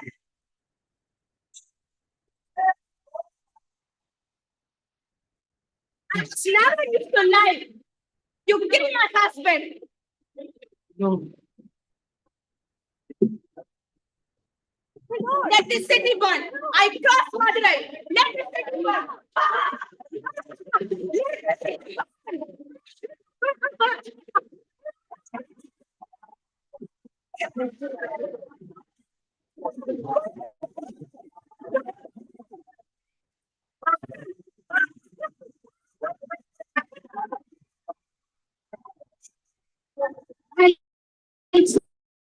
City engulfed in flames, a testament to the righteous woman, whose the truth and justice could not be denied.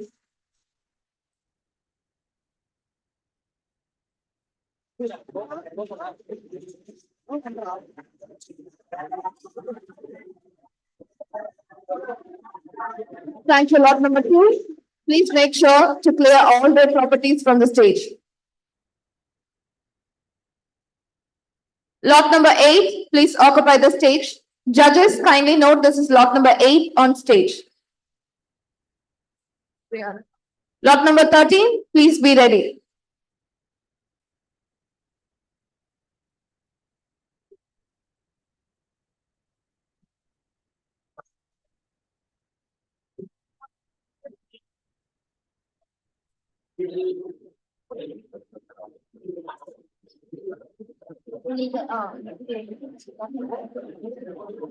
Lot number 8, your performance time starts now.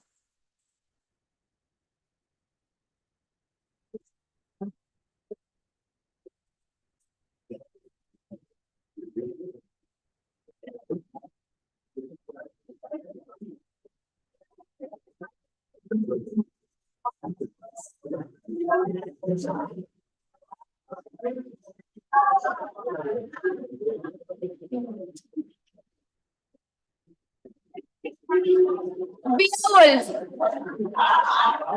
Then a historical fantasy. Scene 1. Part at King Rotha's meat hall. My dear people, I promised you last year, our victory shall be enjoyed in Harrod Hall. So here we go. Enjoy the feast and celebrate. We win the battle. Cheers all.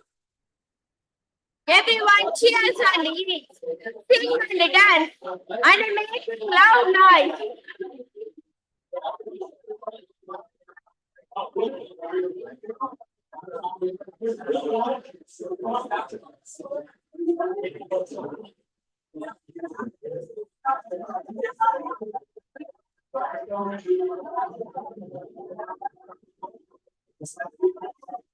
On other side, this noise irritates Grendel the monster to the core.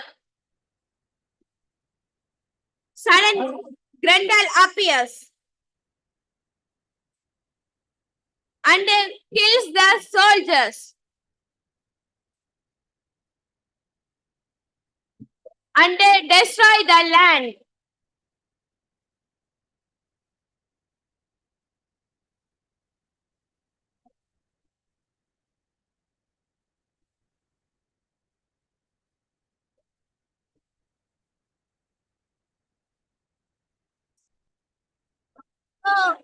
Oh, who will save us from this terror? Do not fear. I understand, but our salvation will come. I know one strong brave warrior called Beowulf. I call him to help us. Scene 2. Beowulf arrived.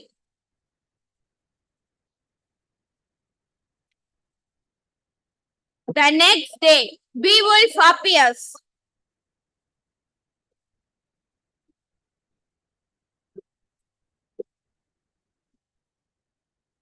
And knowing all the things about the monster Grendel.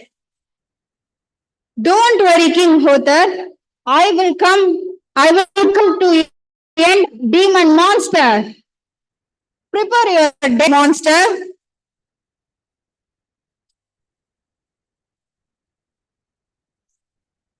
Then the soldiers and Beowulf started the making loud noise.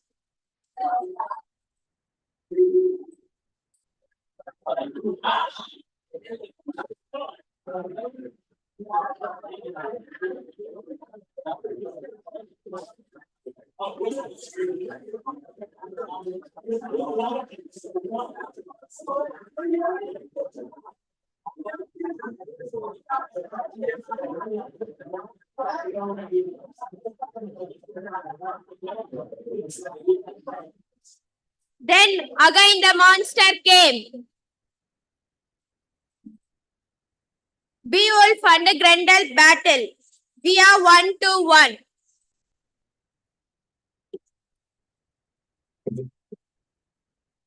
Beowulf break Grendel's arm.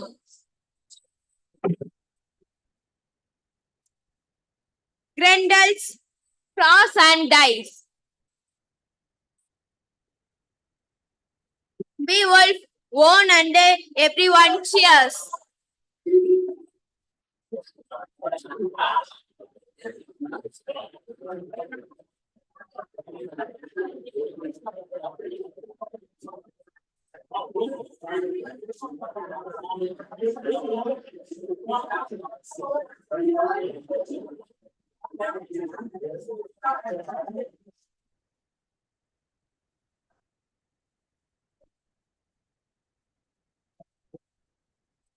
Laugh all you want, you fools, but the worst is yet to come. The late at night, the entire kingdom and Beowulf sleeping peacefully. That time a horror woman walks in a room and kills soldiers.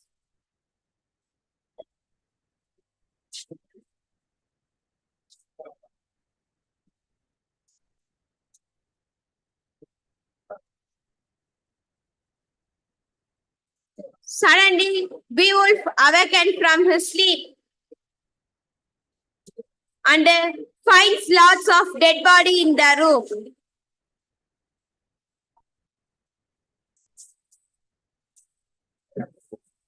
And later comes to know about the birth of the Grendel mother. What will we do now? Majesty, don't worry. I will finish off the Grendel mother also. Gather your best man so we can go to Swampland and end this bloodshed. Scene 3. Beowulf and the Grendel mothers makes a deal.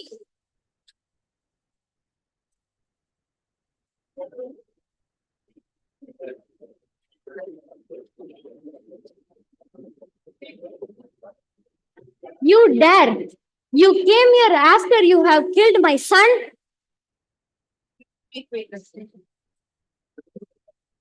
Okay, lady. We ended this bloodshed for once and for all. Okay, Beowulf.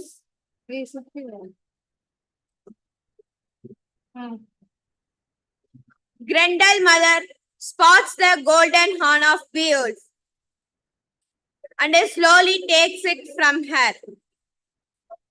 We end this. But you killed my son dragon. Hence, give me a son. If you give me a son, I will give you riches. You will remain almighty and powerful. Seems fine. Beowulf surrenders to Grendel mother. Scene 4. Beowulf becoming the king.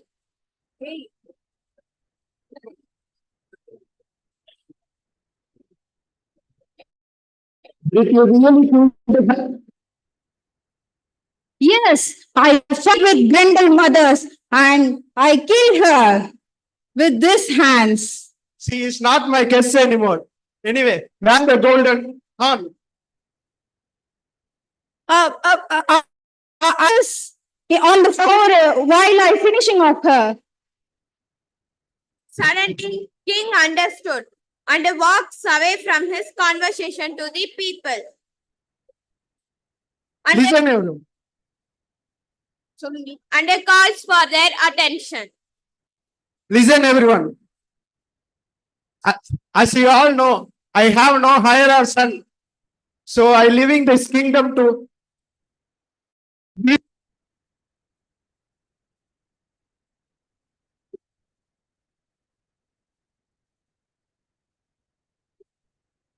King takes off his crown in the air and grabs a sword and stabs himself. Everyone is in shock. And after realize he is our new king.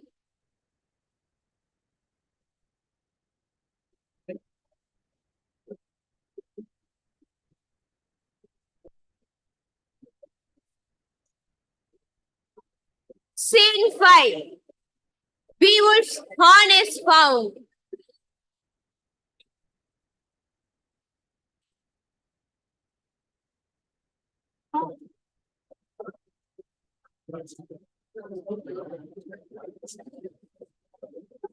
I'm sorry, Your Majesty. Outside the kingdom, I saw one dragon in the cave and horn also. Shit! What the hell you done? What happened to now our kingdom? Bloody idiot, get lost.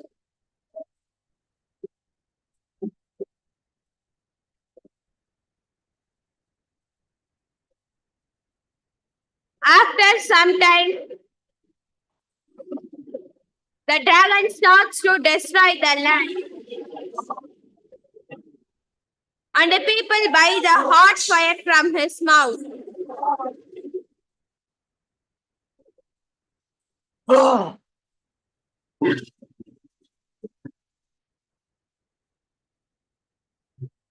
Because of his horn and the ancient work.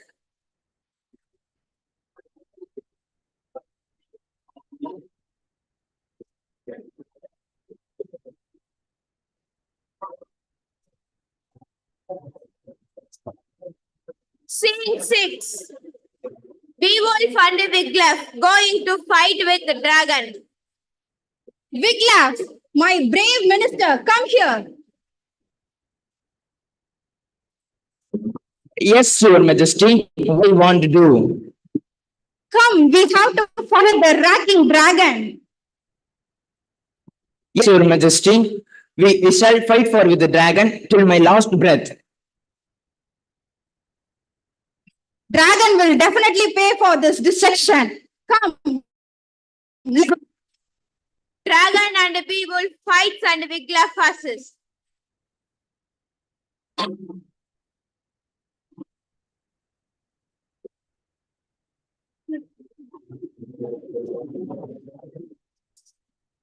Dragon bites Beowulf in hand and then poisons him.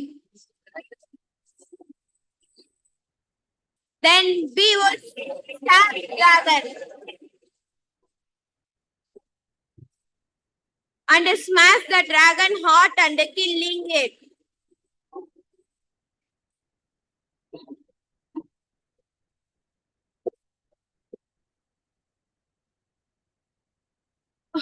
Majesty, what was doing? My dear Wiglaf, I'm dying by the venom. Oh, no. I have wish. Please bury me at the sea. I want a no death. And I give after me, I give a kingdom to you. And this is yours. And this horn also keep it with you. Beowulf dies. Wiglaf bury him out sea as he requests.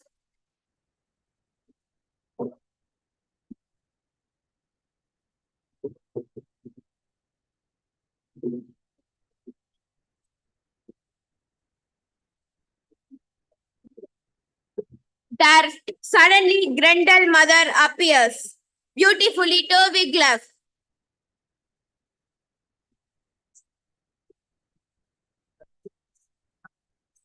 Dear Majesty, we end this with a deal.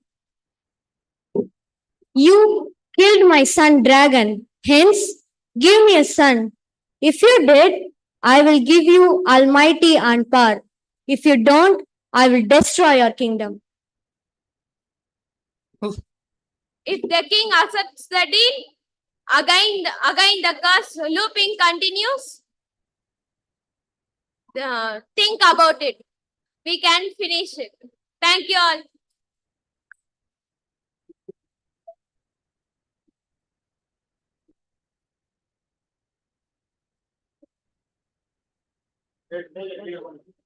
Thank you, lot number 8, for your marvelous performance.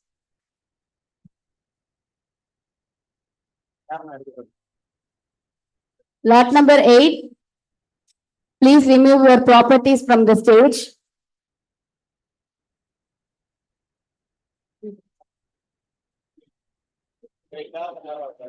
Lot number 13, please occupy the stage. Judges, kindly note that it's lot number 13 on stage. Lot number 13, your performance time begins now. Oh my God. Did you guys see it? Did you guys see it? My brother sent me a letter. Oh my gosh. It's been months since he went to the war, and I haven't heard from him since then. Oh, finally it's here. I'm glad he's okay. Thank heavens. Did he receive my Christmas presents? I hope he did. I wish he liked it. Oh, I'm so nervous. Will he be okay? Yes.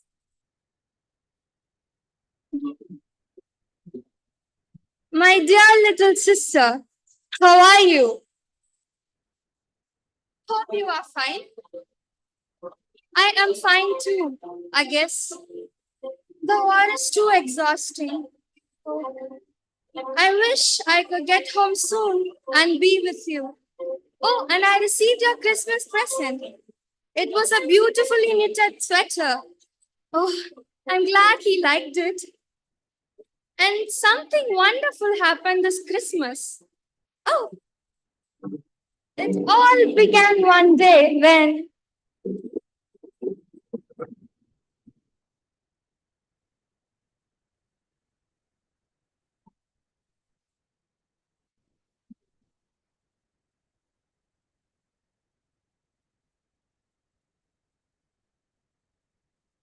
Oh God, give me an answer. Oh God, give me an answer, my Jesus.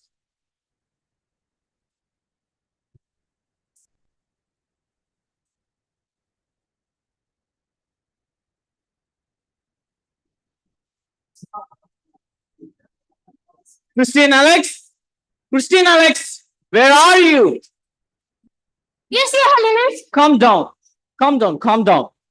Please give me a paper and a pen.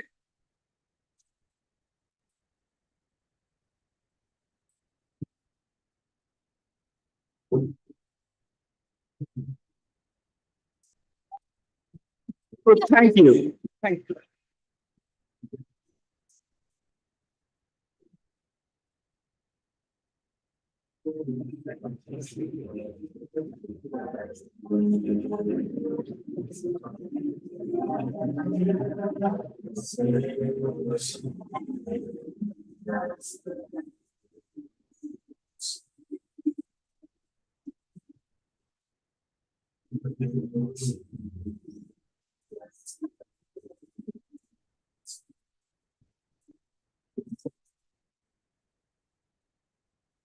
Oh. Wait.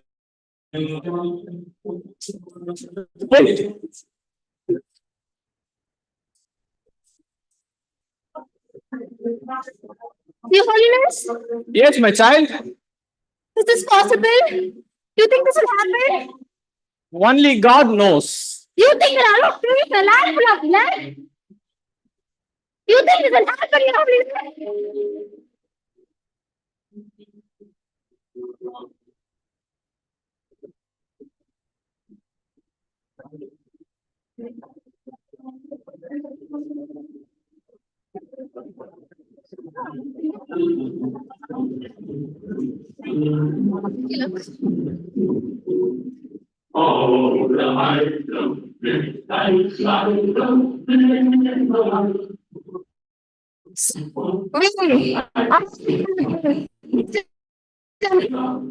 Sure.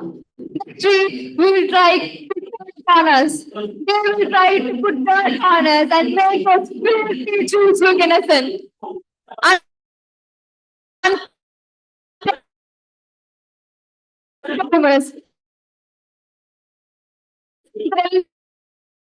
the history on us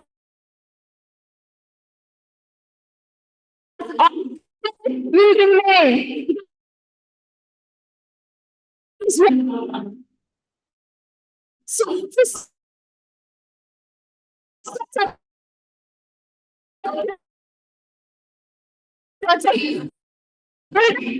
All hail Hitler! All hail Hitler! All hail Hitler! All hail Hitler!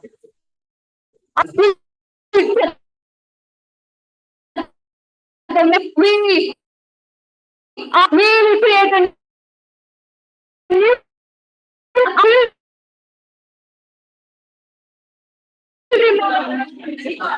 All hail Hitler! All hail Hitler!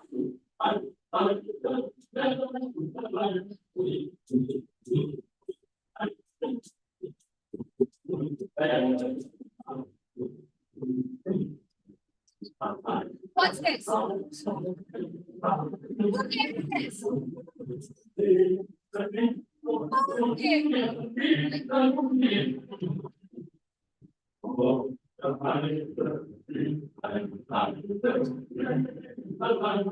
Nicholas, stopping the war for a mere festival? Stopping the war for a mere festival like Christmas? For God's sake, don't be ridiculous. They want peace in a land full of blood. faint. You think this will make nothing, but it will be a good thing for our soldiers and their morals? Do you have no sense of German honor? Do you have no sense of German honor, soldiers? Don't be ridiculous. It's impossible. What are you?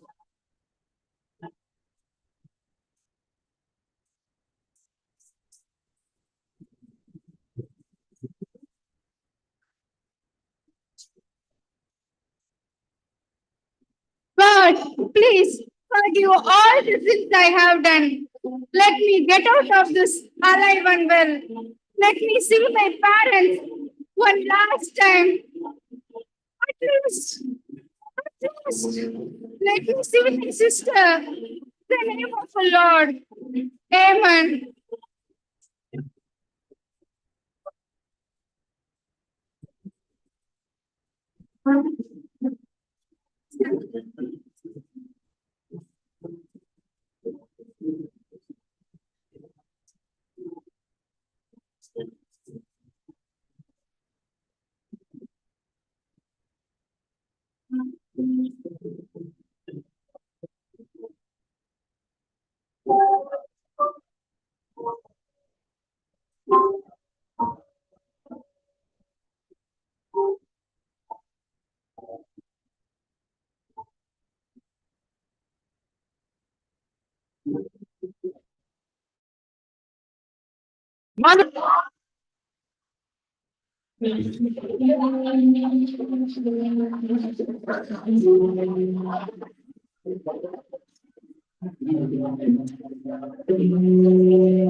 Thank you, lot number 13. Please make sure to clear out the stage. I would like to extend my thanks to all the judges and event coordinators. And students, kindly stay in your seats. The valediction ceremony will commence shortly. I repeat, the valediction ceremony will commence shortly. Kindly stay in your seats.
Mike.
Check this.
Yes.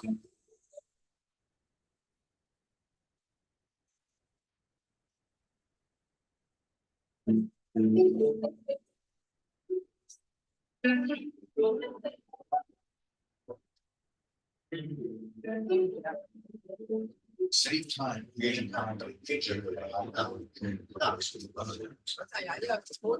the way you record podcasts, voiceovers, and branded content at the number one.